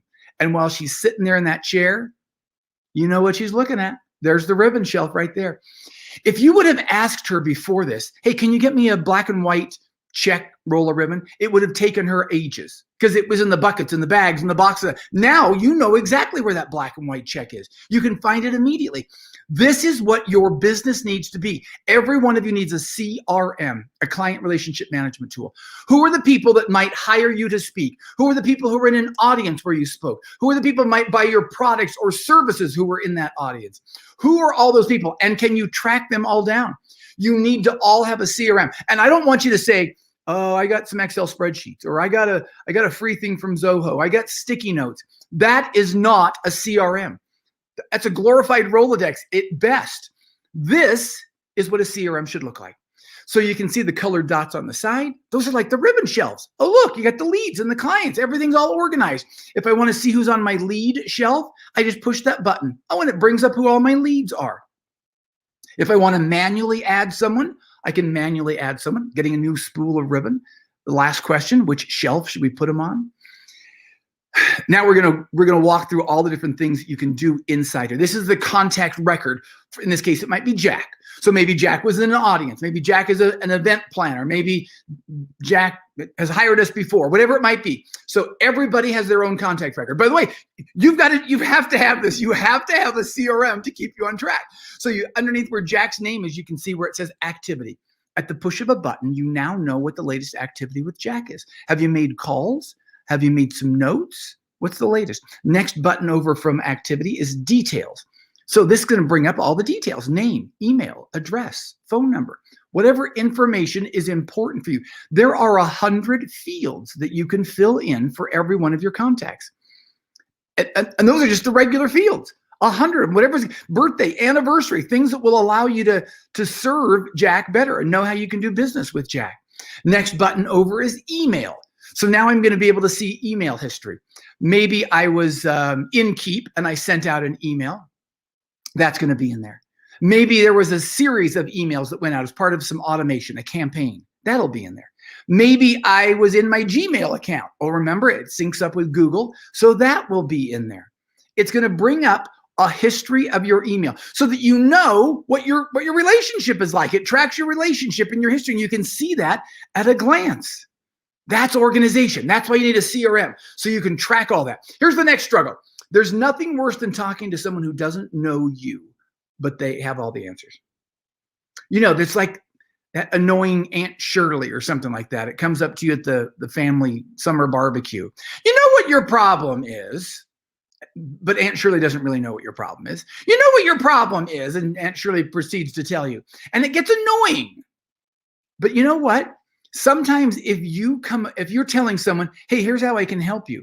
Here's a solution I have for you. You're coming across as that annoying Aunt Shirley because you're assuming you have the same answer for everyone. Lesson number 4, it's good to know your people, but it's better to know what they want.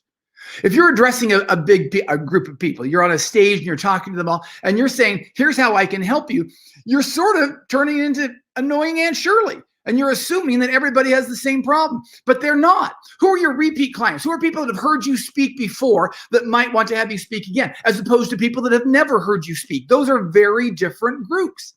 Who are people who know about marketing opportunities? Maybe they have affiliate things. They can sell your products or your services, your coaching, or who know about people who might know about free speaking opportunities. That's what we should call free speaking opportunities. They're freaking opportunities. Those are very different groups as well. So you've got to be able to have list segmentation inside of your CRM, inside of that database. You've got to be able to track all those people. So this was the contact record for Jack. Do you see at the bottom there, it says, you need custom fields? We've got you covered. You can have up to 100 custom fields. What's important to you? And I don't know what's important to you because I don't know what you talk about. I don't know what other businesses you have, but is it maybe important to you to know if someone is male or female? Would you use different words and different terminology? If so, make that a custom field. Is it important to know, did they buy a book from you? Maybe. Okay, make that a custom field. Do they live in Ohio or Oregon? Are they over 50 or under 50? Whatever might be important to you, whatever will change some of the words that you use in knowing how you can help someone, make that a custom field. And then you can pull up a list segment.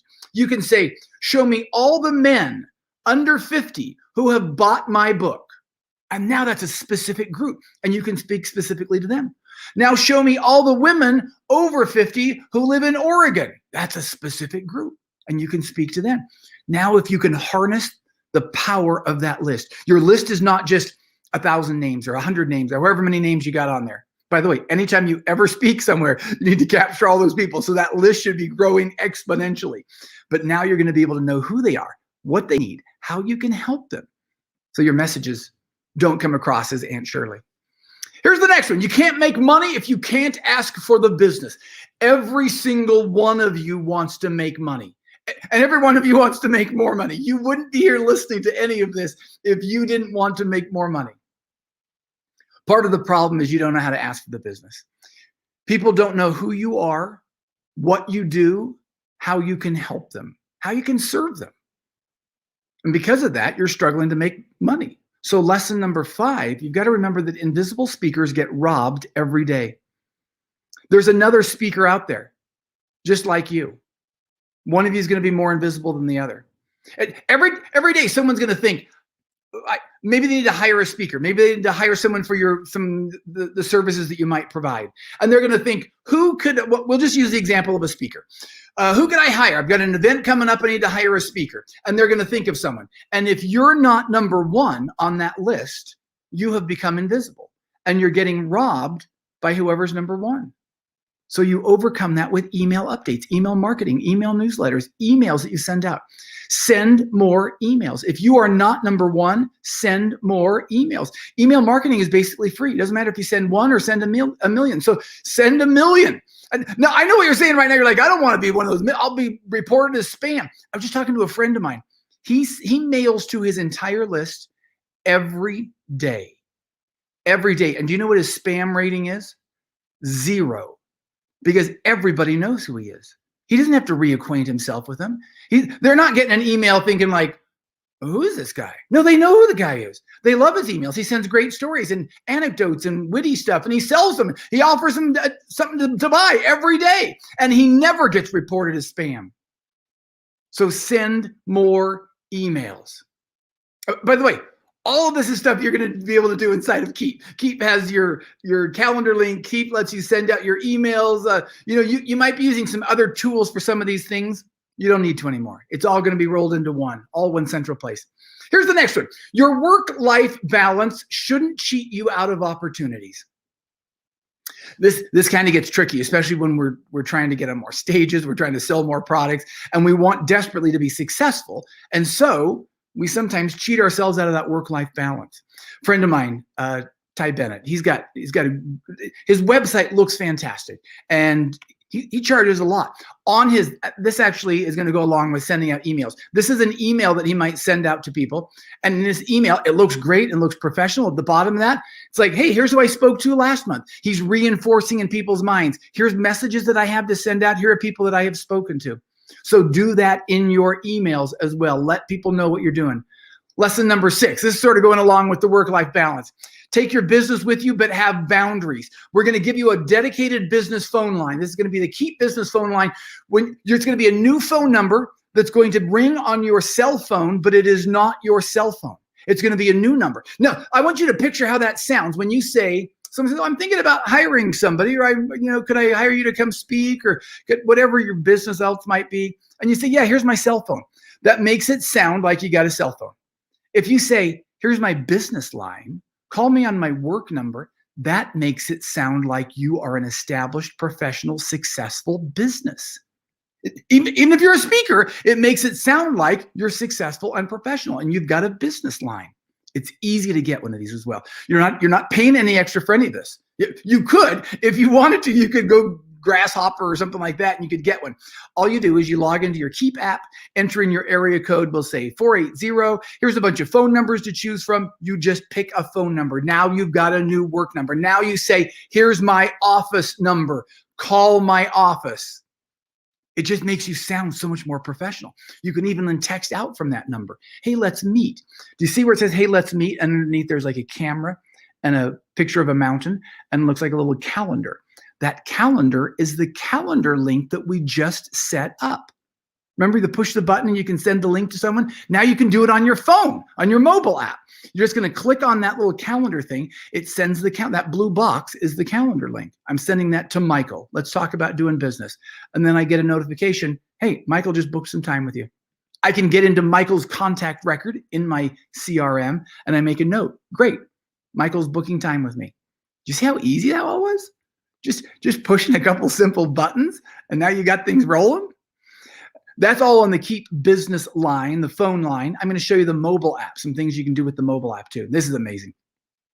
You log into the mobile app. There's your CRM. Remember your ribbon shelves. You got all your categories right there.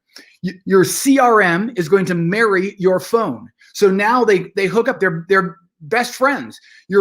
The mobile app goes into your phone and says, hey, Bobby Joe, we just took the picture of Bobby Joe's business card, remember? Saying, hey, Bobby Joe, you've sent some text to Bobby Joe. We're going to go back and find those texts, and we're going to attach them to the contact record. So when you pull them up, you can see that.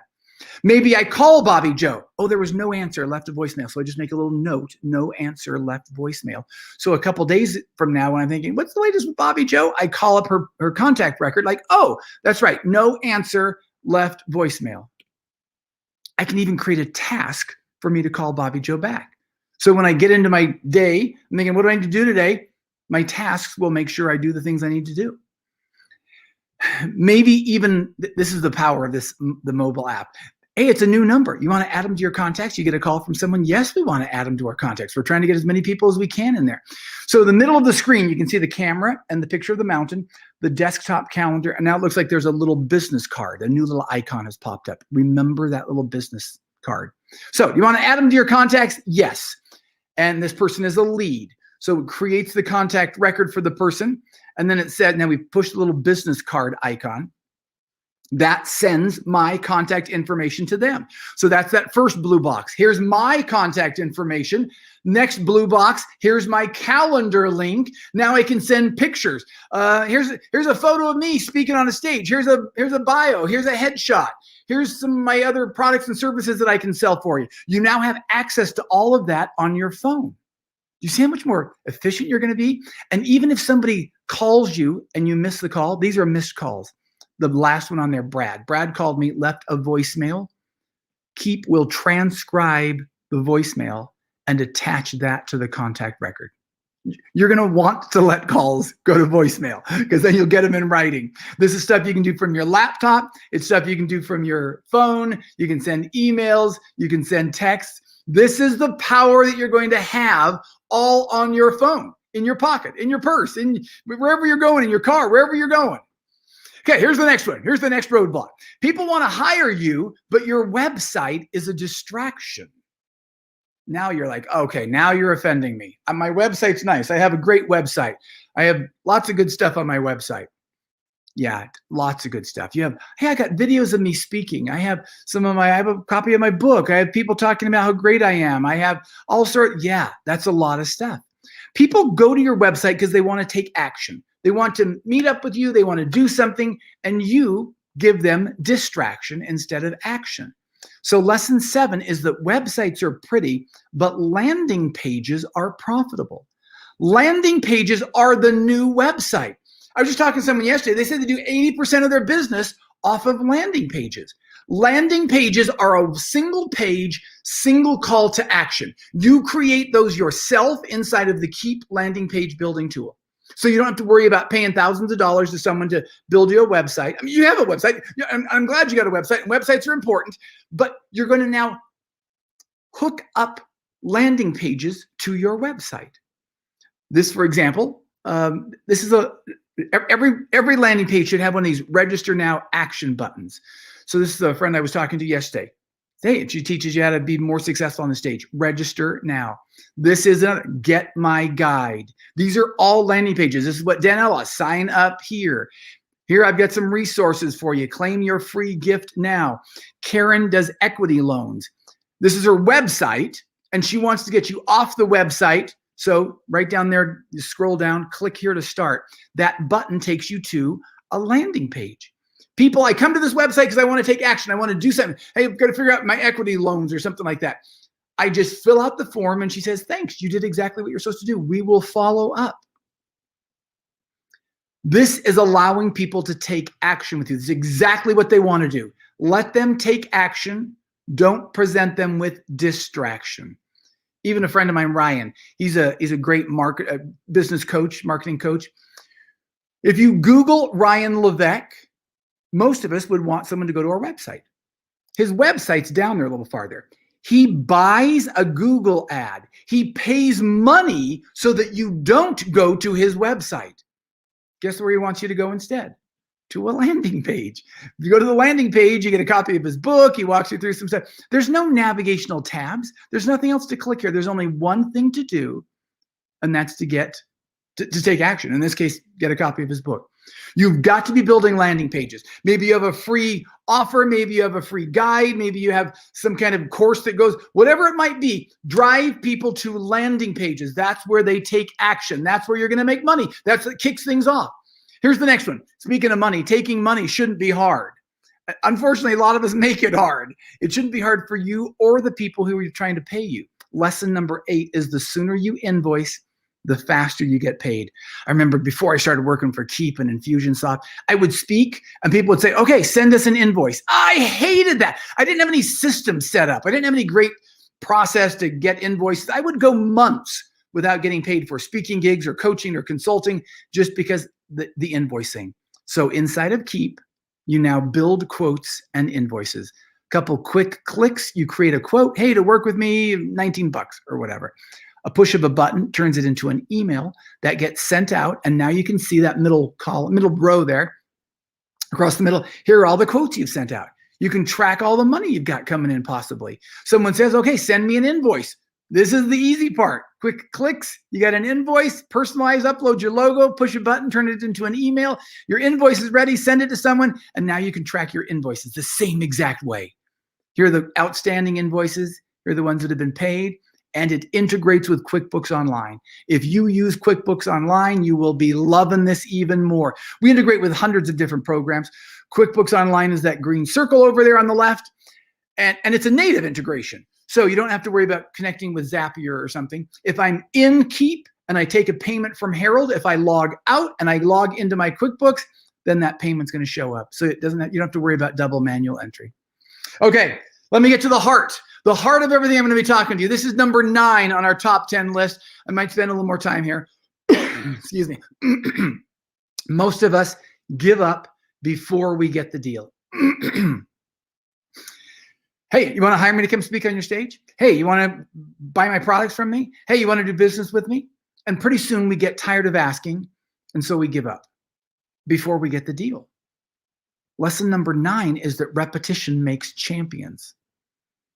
The only way for you to become more successful at speaking, or if you're speaking to grow your business, the only way that happens is by you continuing to ask.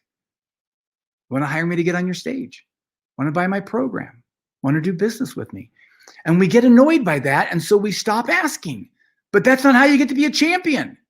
You have to just keep asking. And you do that through automated campaigns. That is the heart of what Keep is all about. We are the pioneers in the industry of sales and marketing automation. We do this better than anyone else on the planet. We have been doing this for 20 years. Nobody does this as well as Keep does. Let me give you a couple examples. Automation and automated campaigns. This is merely directions to get from one place to another. I'm home. I want to get to Target. Go here, take a left, take it through here, whatever. That's exactly what an automated campaign. You have a problem. I can solve it for you. Let me take you there. Let me put my arm around you and get you there. Let me tell you, before I started working for Keep and Infusionsoft, I had worked for 25 years in the TV industry. And finally I thought, I'm going to branch out. I'm going to be a speaker. So I got a website up and going. I figured this is going to be easy. I got a website. I made a video telling people how I can help them, what my message is all about. Got a book out, published the book, got it on Amazon. I was ready to go. I was great. I was great on stage. But guess what? Just because you're good on stage, just because you're a good speaker does not mean you will be successful. The most successful speakers are not necessarily the ones who are the best on stage. They are the ones who are the best marketers. They're the ones who are the best at following up. They're the ones who are best, have the best systems and processes in place. And I learned that the hard way. It's not the best speaker. It's the best marketer. I got an opportunity to speak for Jeck, a high school organization. Spoke to him. The person came up. It was a state organization. They said, we love you. It's a great message. Every state needs to hear that message. Here's the name of the person who knows all of the state organizations you can talk to. That's all I need. I got 50 people to reach out to hire me. I wrote to each one of them one by one because I didn't have Keep. I didn't have any kind of automation in place. And I heard back from South Dakota. And I wrote back to South Dakota, never heard anything more. Had I known about automation, had I known about campaigns, I would have put all those names into a campaign. I would have nurtured those people. I would have grown the relationship. I would have told them how I could help them and how I could help their high school organizations and the kids. I didn't know any of that. And so I never got a single opportunity to speak after that first one. Let me tell you about Chevelle. I just met Chevelle a couple days ago. Chevelle's a great attorney. She speaks. She did a great presentation. She talked about, here, I'm going to show you how you can legal proof your business. I have the great guide for you if you'd like this. I'm going to show you what legal landmines you should avoid. This is the landing page. So these are some of the pieces of the puzzle that are starting to come together. She says, if you would like my guide, just reach out to me and I'll get that to you. So I went to the guide. I said, okay, let me fill in the information. Where do we send your guide? I gave the information. I get the confirmation. Your guide is on the way. By the way, while you're waiting, you can book some time with me because, of course, if you've got a scheduling calendar until you can do that. So I click on that. I can book my time with Chevelle. And fill in some information so she knows what she can talk to me about. And then the first email automatically goes out. This is the automation. So, hey, download my guide. Here, you got it right here. The email comes out. I download the guide. There's a checklist in there for me to go through and check on the different things, telling me if I'm operating any legal weird ways that I need to have help with or whatever. And I reached out to Chevelle. I'm like, oh, Chevelle, this is great stuff. The first email goes out. Hey, welcome to my community. You can join our Facebook group here. You can claim your free session. So I called Chevelle. I said, Chevelle, I need to talk to you more about what you're doing. This amazing stuff. She said, okay. And this was right after she had spoken to a big organization. And so all these emails going out, people booking time with her, grabbing time on her calendar. She's like, you better call quickly because I'm going to sleep. And then I found out she was in Bali at the time. I'm like, oh, I didn't realize you were in Bali. And I said, you're probably in a different time zone. That must be hard. She's like, no, I'm not going to sleep. I booked this little palapa or whatever. I've got a little massage scheduled. This is where I'm going to be sleeping. I've got my little drink in my hand and I'm getting a massage. And after that, I'm going to be sitting in my own private little hot tub. This is where I'm sleeping. I'm like, how can you do that? You've just having to book all these times. You've just gotten dozens of clients. You've sent out hundreds of emails and hundreds of checklists and all this stuff, all done through automation. And even to prove it, that while I was talking to her, I got this email with another picture of her sitting in her little hot tub. All of that done through automation. She didn't send a single email, didn't follow up with a single person with a calendar link. That was all built one and just ran on its own. I mentioned Ryan. Let me tell you about what Ryan does.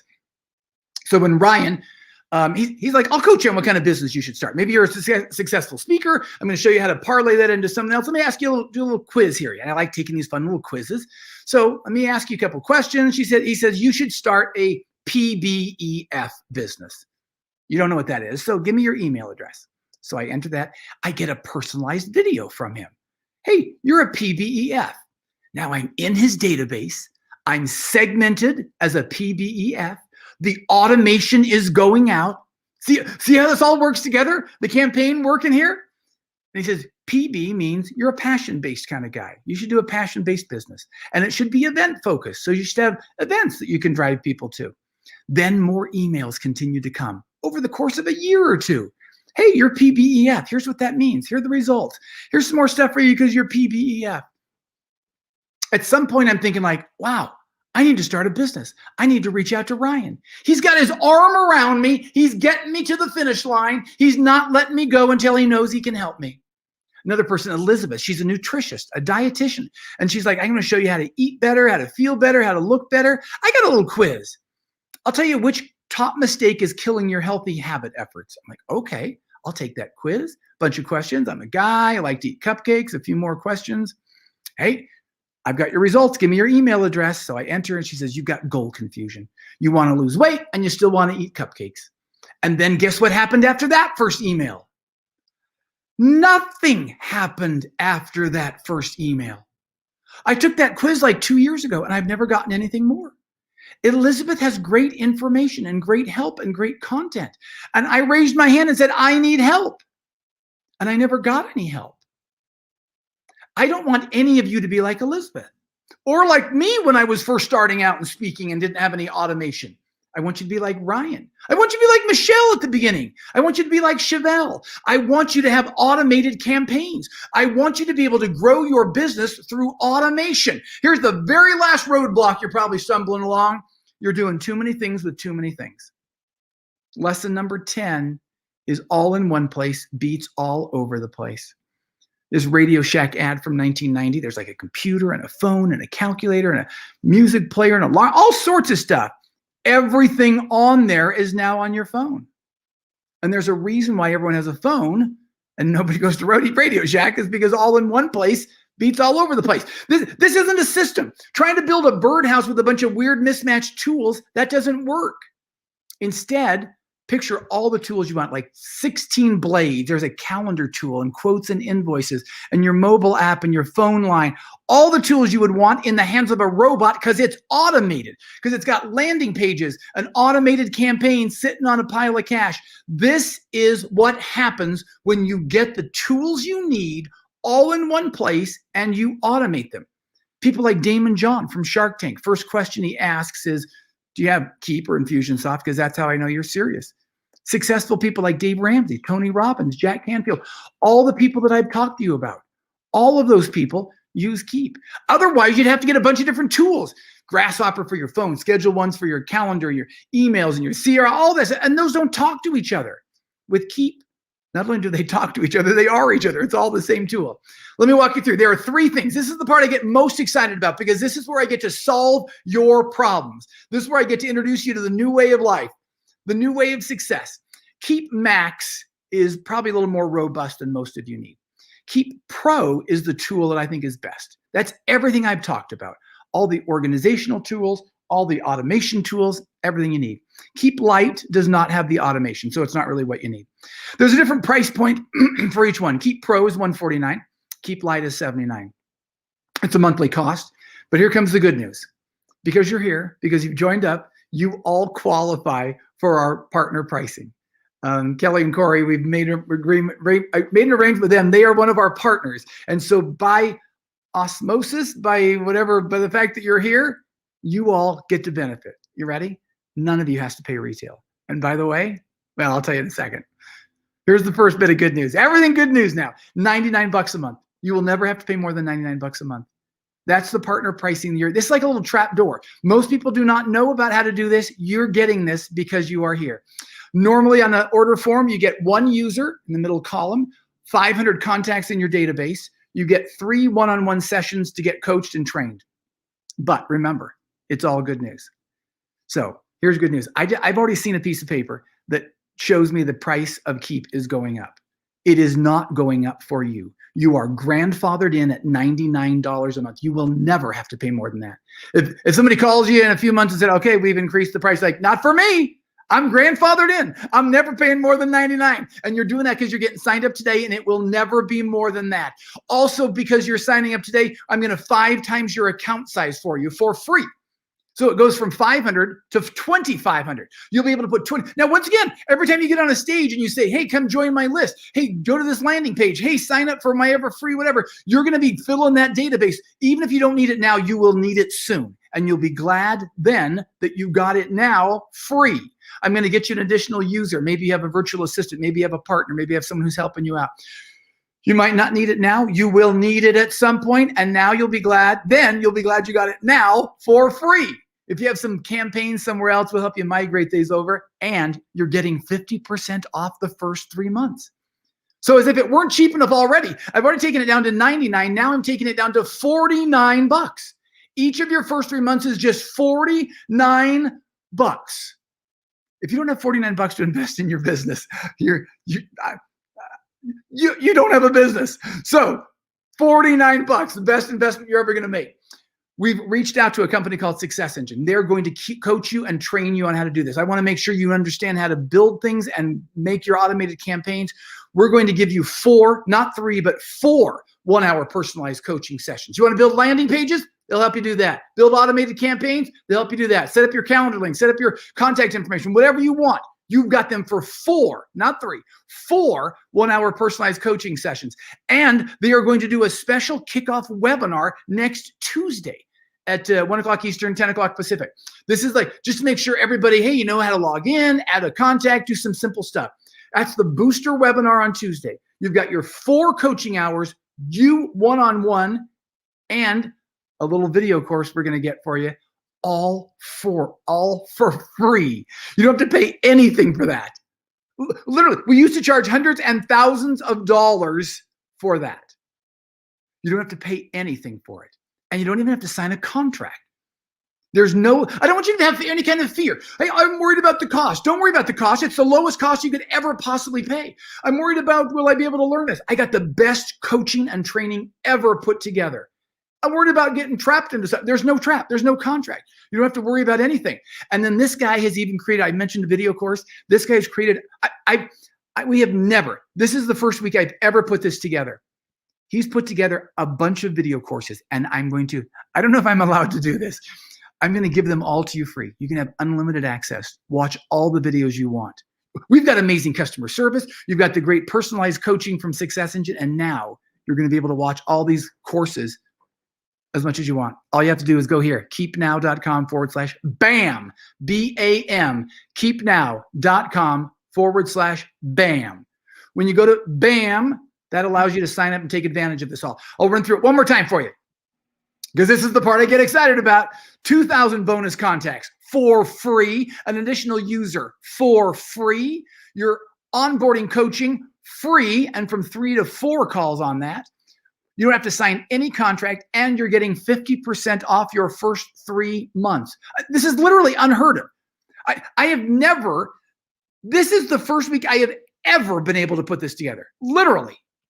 And that's why I'm excited. Keepnow.com/BAM. Don't go to keep.com. Make sure you put now, because if you go to keep.com, you'll go to our regular website. They don't know what we're talking about. They won't know what I've offered you.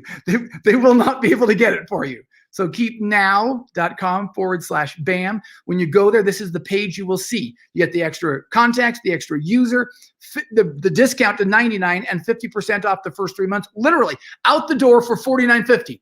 When I started with Infusionsoft, it was out the door for $1,000. No lie. And actually more than that in some cases. $49.50. $49.50. Keepnow.com/BAM. There's the most important thing right there. If you have any questions, there's my phone number. There's my email address. You are welcome to reach out to me. You can give me a call, give me a text, send me an email. But the most important thing on there is just at the top. Keepnow.com/BAM. That is what's going to allow you to take advantage of everything that we've talked about. It is the secret to helping you be successful, the secret to do all the stuff that you want to do. Kelly, hopefully we've been able to solve some problems for people. My goal is to make sure everybody is a more successful speaker. I want to make sure that everybody has the tools they need to crush it. Because once you get off the stage, that's where Keep takes over. You crush it on stage. We'll crush it once you get off the stage and make sure that machine is just running and doing amazing stuff. So if anybody's in questions, they can reach out to me. They can reach out to you and you can put them in touch with me. But we'll just look forward to helping them do amazing stuff on and off the stage. You know, Darin, I love your presentation because, you know, I'm a speaker full time. And one of the things I hate doing is all that back end work. And so that's why I just believe that this is a great product for people to use so that they can keep on track and they can keep doing the stuff they love, which is speaking on stage. So they shouldn't have to be doing invoicing and stuff like that. I know. Those are things we all struggle with. Like, oh, I wish I didn't have to do that. Guess what? You don't have to do it anymore. We'll take care of that. You go crush it from the stage. You be the most amazing speaker you can be. Let us do the rest of the stuff. That's excellent. Okay. So Darin, I put the link in the comment. It's keepnow.com/BAM, right? BAM. That's it. BAM. That's all you have to remember. Great. Okay. Thank you so much, Darin. Let's keep in touch. You know, and hopefully you and I won't have any more, you know, technical difficulties like we like to have. What is it? You are just the jinx with me. Every time that I'm doing something with you, everything goes wrong. But we made it through, so we're okay now. I just make you work hard for your money. That's all. Great. Okay. Thank you so much. And you take care. And like Darin said, keepnow.com/BAM, and then you'll have access to all the special bonus gifts that Darin was talking about. So thank you so much, Darin. Have a great day. You too. We'll see you. Okay. Bye-bye. Okay. And we are going to bring up our next guest, which is Barbara. And I'm not even going to think about pronouncing your last name because it just sounds way too difficult for me. Well, there is an easy way to pronounce it. It's Vercruysse. Vercruysse? Yes. Oh, cool. Okay, well, that's awesome. So, Okay. Barbara, I am so excited to have you on board because I've never met you. And No, you have. Corey says, you know, how amazing you are. And so we are just going to have like, you know, a great chat. And so why don't you start by telling everybody about you? And I don't have a bio to read even, so you're going to have to do that. Okay, no worries. First of all, thank you for having me here. It's a joy and a pleasure to be here tonight. So I'm Barbara Vercruysse. I'm running a coaching business, which has different pillars. There is a business coaching pillar where one of my main clients is BMW, where I'm doing business coaching and quality management.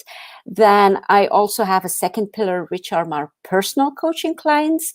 And there I coach entrepreneurs, corporate leaders, business owners to really go through life, you could say, to help them to learn to deal with the hectic of life in a calm and graceful way, to really be centered and fulfilled while having, like hectic circumstances, because that's my life, you could say. I've been in business for more than 25 years, married for more than 20 years, a mom of 3 young adults. And I have another pillar. I have created an online school last year, a web shop with some products, inspiration cards, gratitude journal, success planner, and now I'm creating a 5th pillar, which would be a speaking, and I'm in the process of writing a book, which will be called The Path of Powerful Kindness. So that's what I do. There's a lot of story behind it, but I'll leave it up to you, what you want to hear. Cool. Well, cool. Well, that's a lot of stuff to unpack, and that's great. But, one of my first questions that came up, first thought that came up is there really such thing as work-life balance? That depends. If your work is your passion, then your work is your life. There's a big difference between people who are really passionate about what they're doing. Then the most important thing is to find the balance within you, where because we, entrepreneurs, we can really be obsessed by what we do. And we are so passionate that we sometimes have to hold back and say, okay, there's family time, there's time for our own projects, and find that balance. And then there's the people who work more like for the paycheck. And that's a very different approach. Those people, for them, work is really work.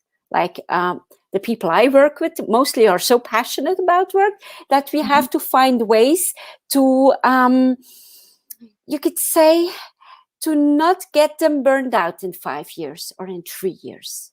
Really make them aware of their body, make them aware of the stress factors, make them aware of the food they take, really it's raising awareness on how you treat yourself. Cool. Awareness. That's a big topic. So share more about that awareness, because how do we, become aware of who we are, what we're doing, or I think as I work with leaders, one of the most important, you could say, what differentiates a really successful leader to a more mediocre leader is the level of self-awareness. How they know when we all have our triggers. We all have some old wounds, which maybe now are only scars.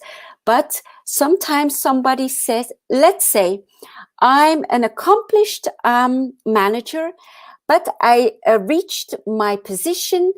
I have no college degree, but by working.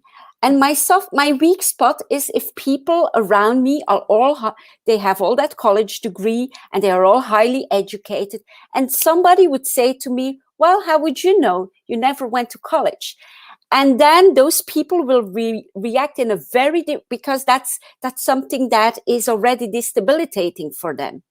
So being self-aware, like, whoa, I have to be careful to not get emotional, to not get defensive. That's where you get your self-awareness. And you detach.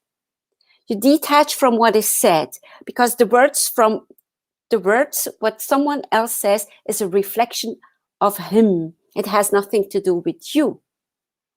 And then instead of getting emotional, you can get positive and say, okay, I didn't have a college degree, but in my experience in working so long with people, and it's very different than when you get into your you could say, emotions. So it's that self-awareness, being aware of your triggers, being aware of every person in his personality has his way of working. So when you're, whether it's in a meeting, whether you're at work, when you have that self-awareness, you can more detach from reactive patterns, like someone says something rude and you would, like say something back. Just pause and go back and say, okay. I think that's something that is very powerful, because you are the calm and centered person at that moment. Instead, and so when somebody says something provocative of something that's maybe you experience as hurting, you can stay calm and centered, and it empowers you. Yeah, very, very, very true, right? And sometimes one of the hardest things to do is to stay detached and not get emotionally involved. Yes. So how do you do that? How would you tell somebody, okay, don't get emotionally involved? Because, we are very emotional people. So how do you not get emotionally involved?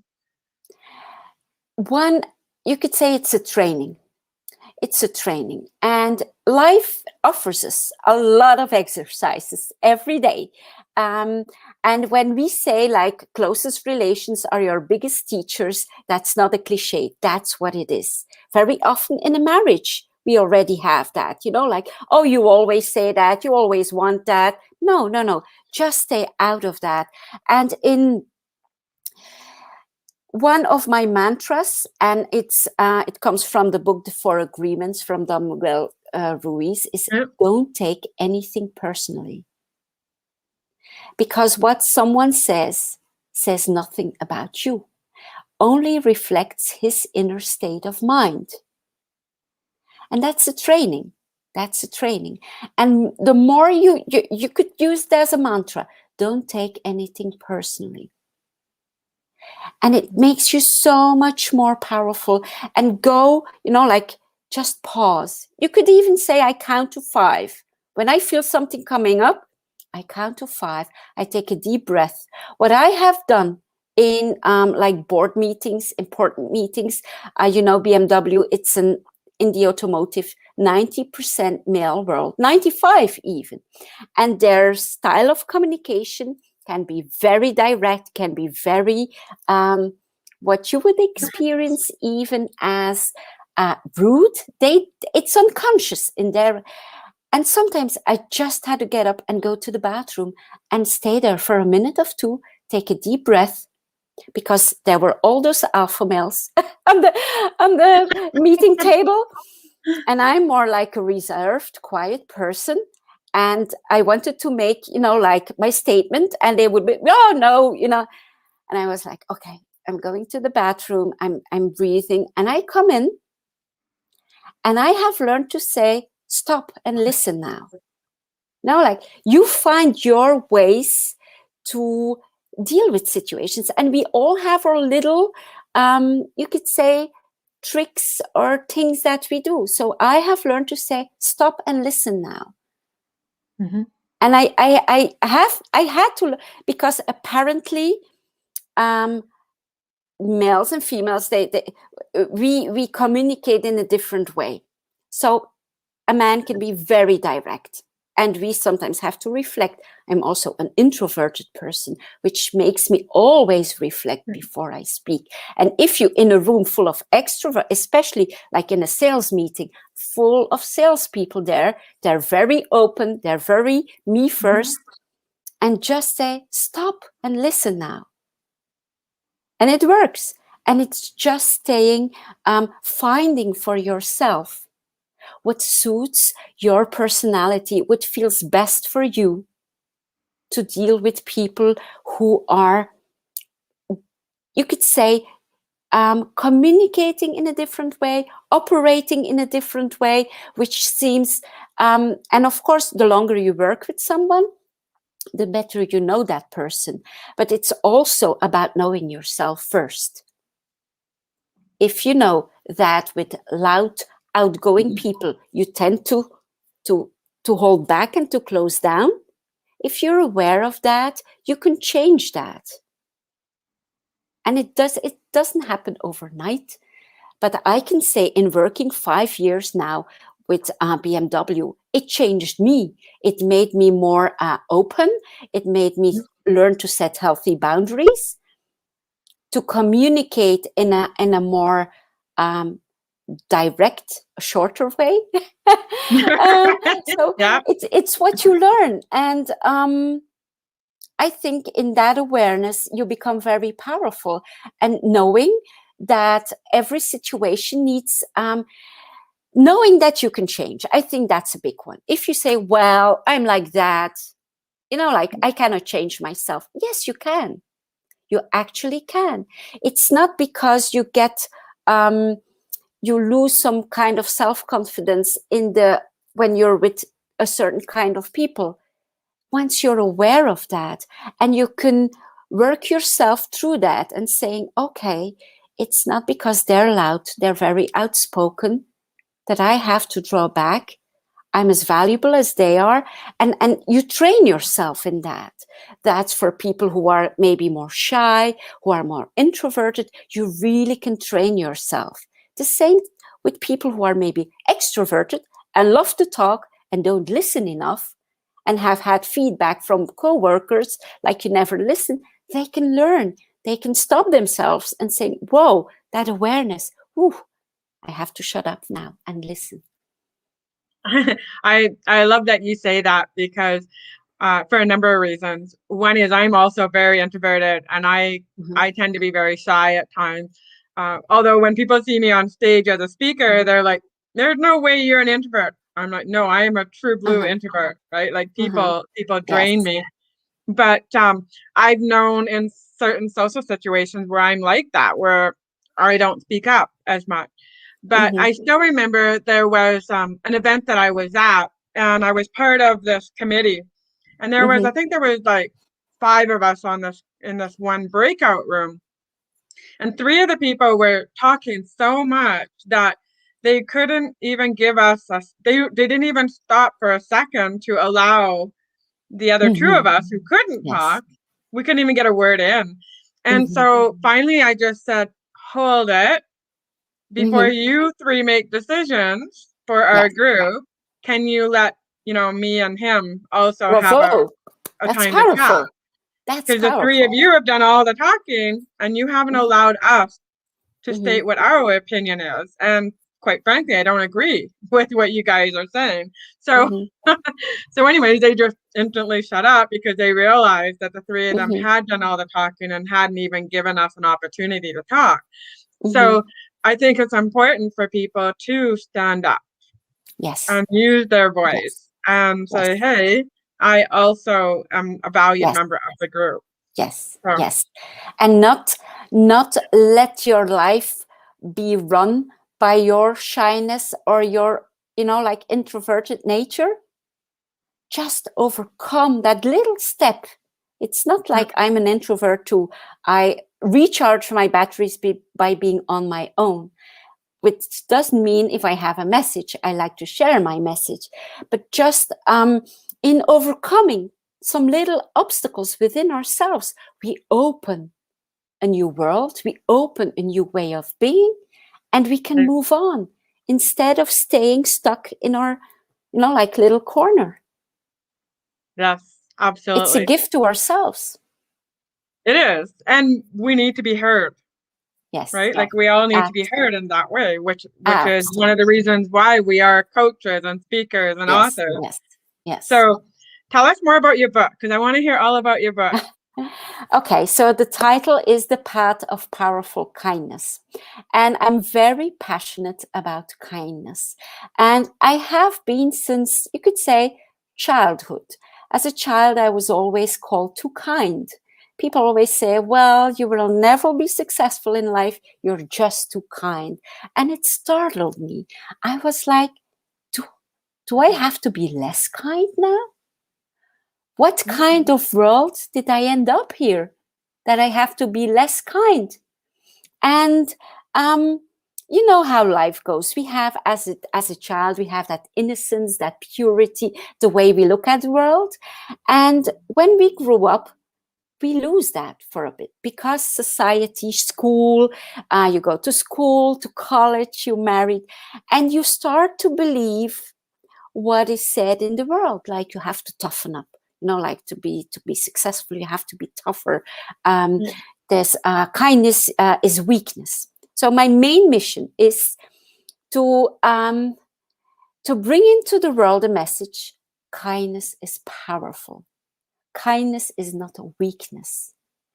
And one of the first stories for me as a child, which touched my heart most, was as a 7-year-old when I heard for the first time the story when in church, when the story of Jesus who was slapped on one cheek, and he said, "You turn the other cheek." And I was, yes, that's me. Turn the other cheek. And who is the powerful one?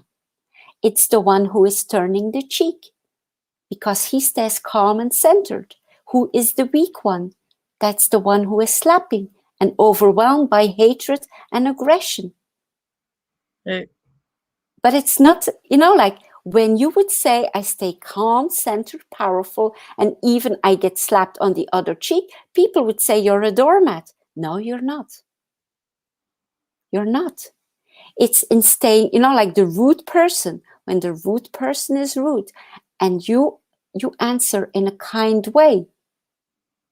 That kindness reflects you. You do not let yourself be poisoned by the rudeness, by the hatred and the aggression of the other person. So in doing that, you choose, and you are powerful because you choose to stay kind. So it was, it's quite a story, after going to college, I started a construction business. And at the age of 32, I was diagnosed with a stage 4 skin cancer. That's 18 years ago. And they told me that I had 6 more months to live. So I was, my youngest was 2 months old. And that was like one of those turning points in my life, when I promised myself that if I would survive, I would leave a positive legacy. And now, writing that book is just part of that, and leaving a legacy and showing the world a new kind of being, a new kind of leadership, because I think this world is in desperate need of mature and balanced leaders. Leaders who think in a long term, which is good for the individual, the community, and the world. And showing that way of powerful kindness. Powerful kindness is not always sweet. You can be powerfully kind. Let's say a person in your family is a drug addict. The kindest thing you can do for him is in a loving way, just help him stop the drugs. You could say, well, that's not kind, he wants the drugs. No, when you are kind for his soul, you say, no, look at what you're doing to yourself. You could say, well, that's confrontational. Yes, but kind is not all. There's a big difference between kindness and just being nice. The kindness comes from a deeper place. Nice is just like some kind of politeness. When somebody smiles, we smile back. We hold the door.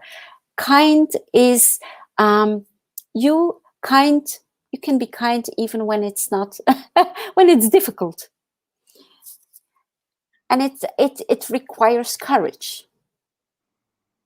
I often say that sometimes the best way to win the battle is to say nothing at all. Yes. Yes. Yes. Right? Because a lot of times, and seeing maybe that there's no battle, there can be a difference in perspective. Right. And it's about energy. Like, how much energy will you put in really discussing? Sometimes it's just no use, and it's better to be quiet. Right.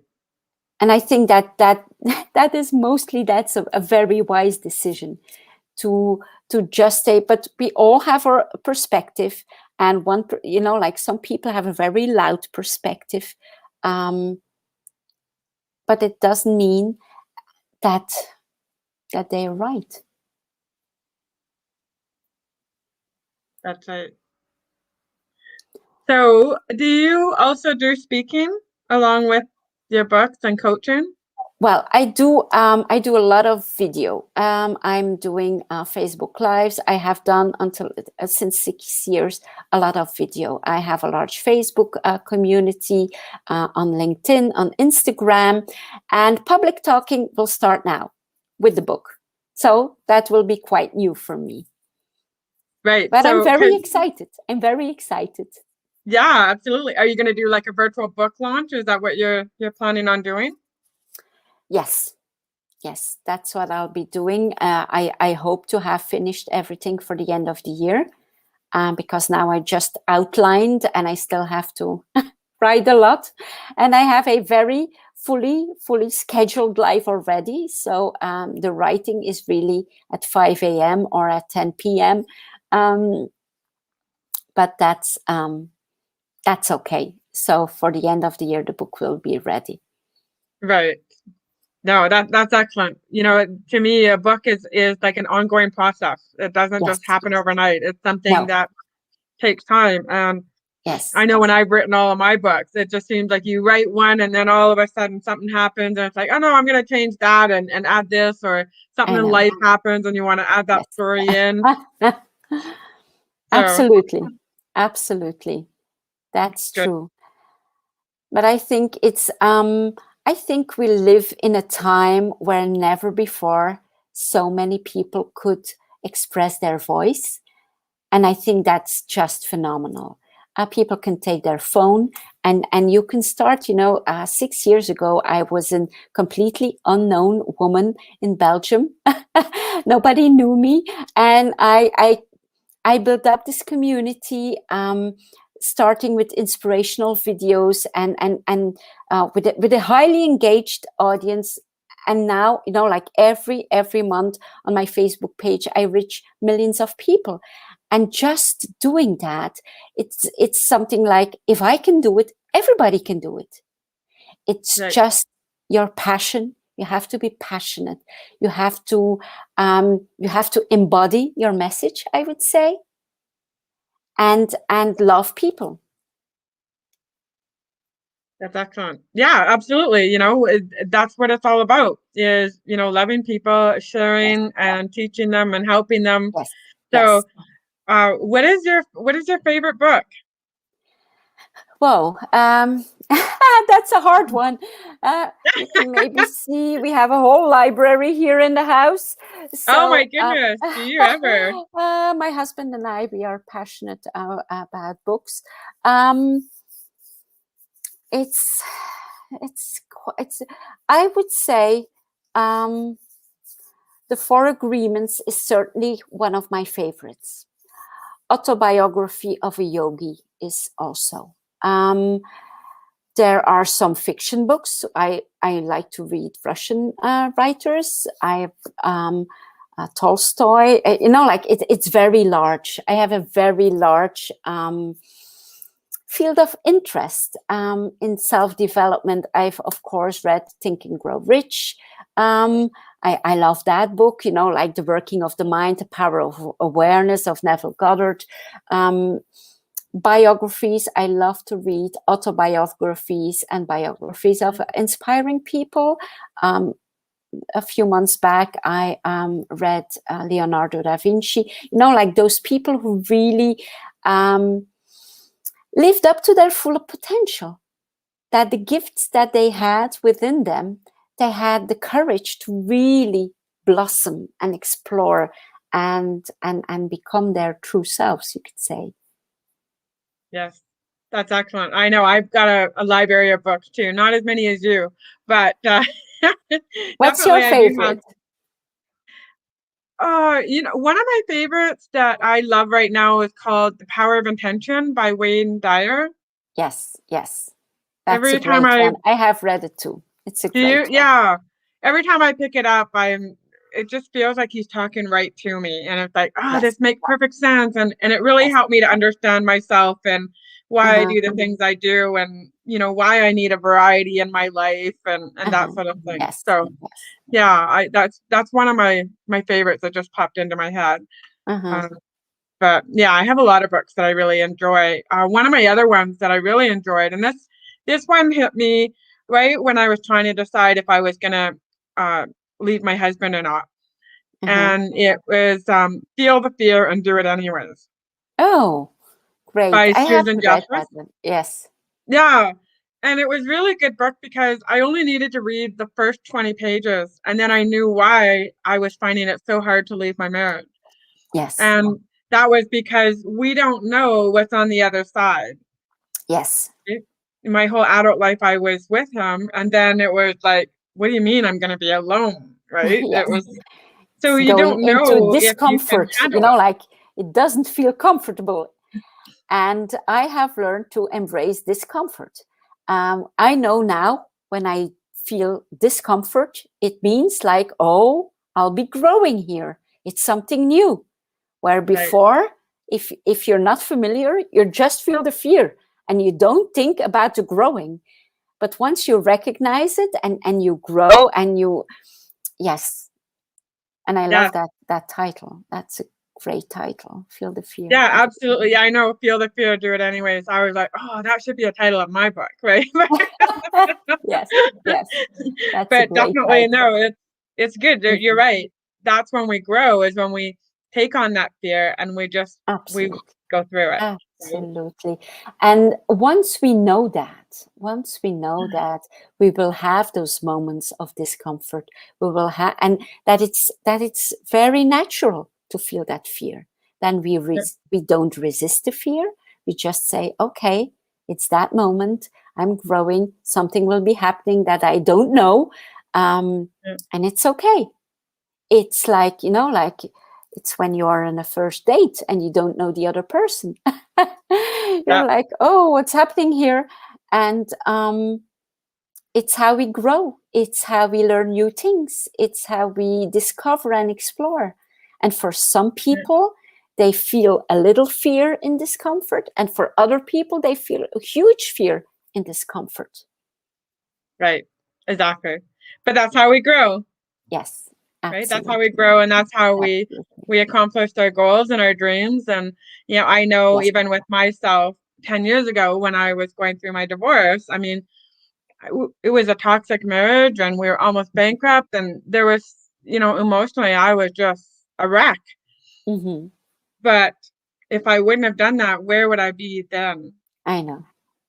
Right? So I wouldn't have had all these amazing things that have happened in my life in the past 10 years if I would have stayed in my marriage. And so that's why I'm so glad I read that book. And I didn't even read the whole thing. I just had to read the first 20 pages, and I knew what I needed to do, and I was able to move forward with it. And so I think sometimes what happens is people beat themselves up and they think they have to read the whole book. And I'm a firm believer that sometimes you don't need to write the whole book. No. Sometimes you just need to get that message that is going to help you with your life. And that might be all you need. You might only need to read one page, but that's okay. Absolutely. That's okay. That's okay. There's no rule for that. There's no rule that you have to read the entire book. That's right. So what other messages would you love to share with people? I think one of the most important message, if not the most important, that is that people realize at a profound level that they are enough. I love that message. I actually have a speech called "You're More Than Enough." Yes. So I love it. We are bombarded with so many messages that we have to be someone. We have to, we have to have a title or a degree to be someone. We have to have that, like that weight, that figure, that kind of hair to be someone. We have to have that kind of house or that kind of car to be someone. And that's just an illusion. You are someone already. You are someone.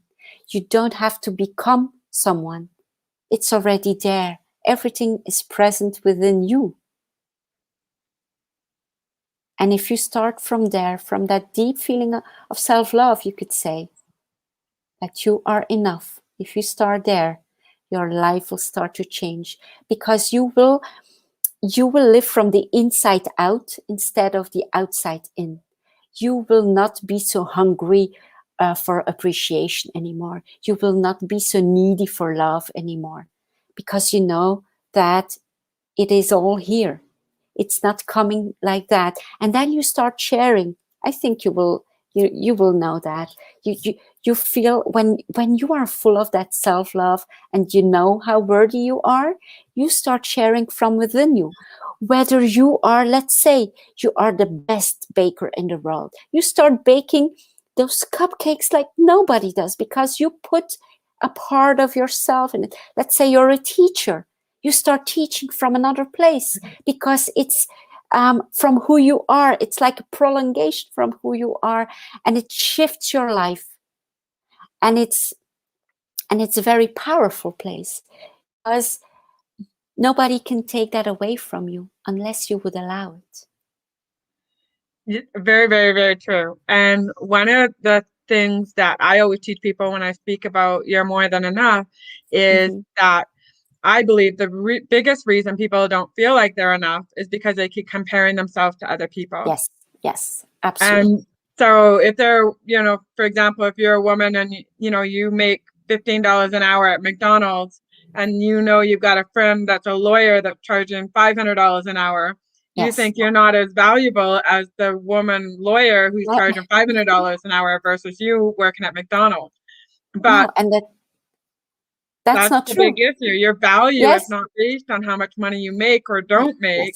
Your value is based on the acts of service and everything that you do to create such a valuable life. Absolutely. It's not because society made like some kind of structure or hierarchy. That's illusionary. It's like it's a system which decided like the lawyer has $500 and the McDonald's of $15, but that doesn't. It's no value on who you are as a human.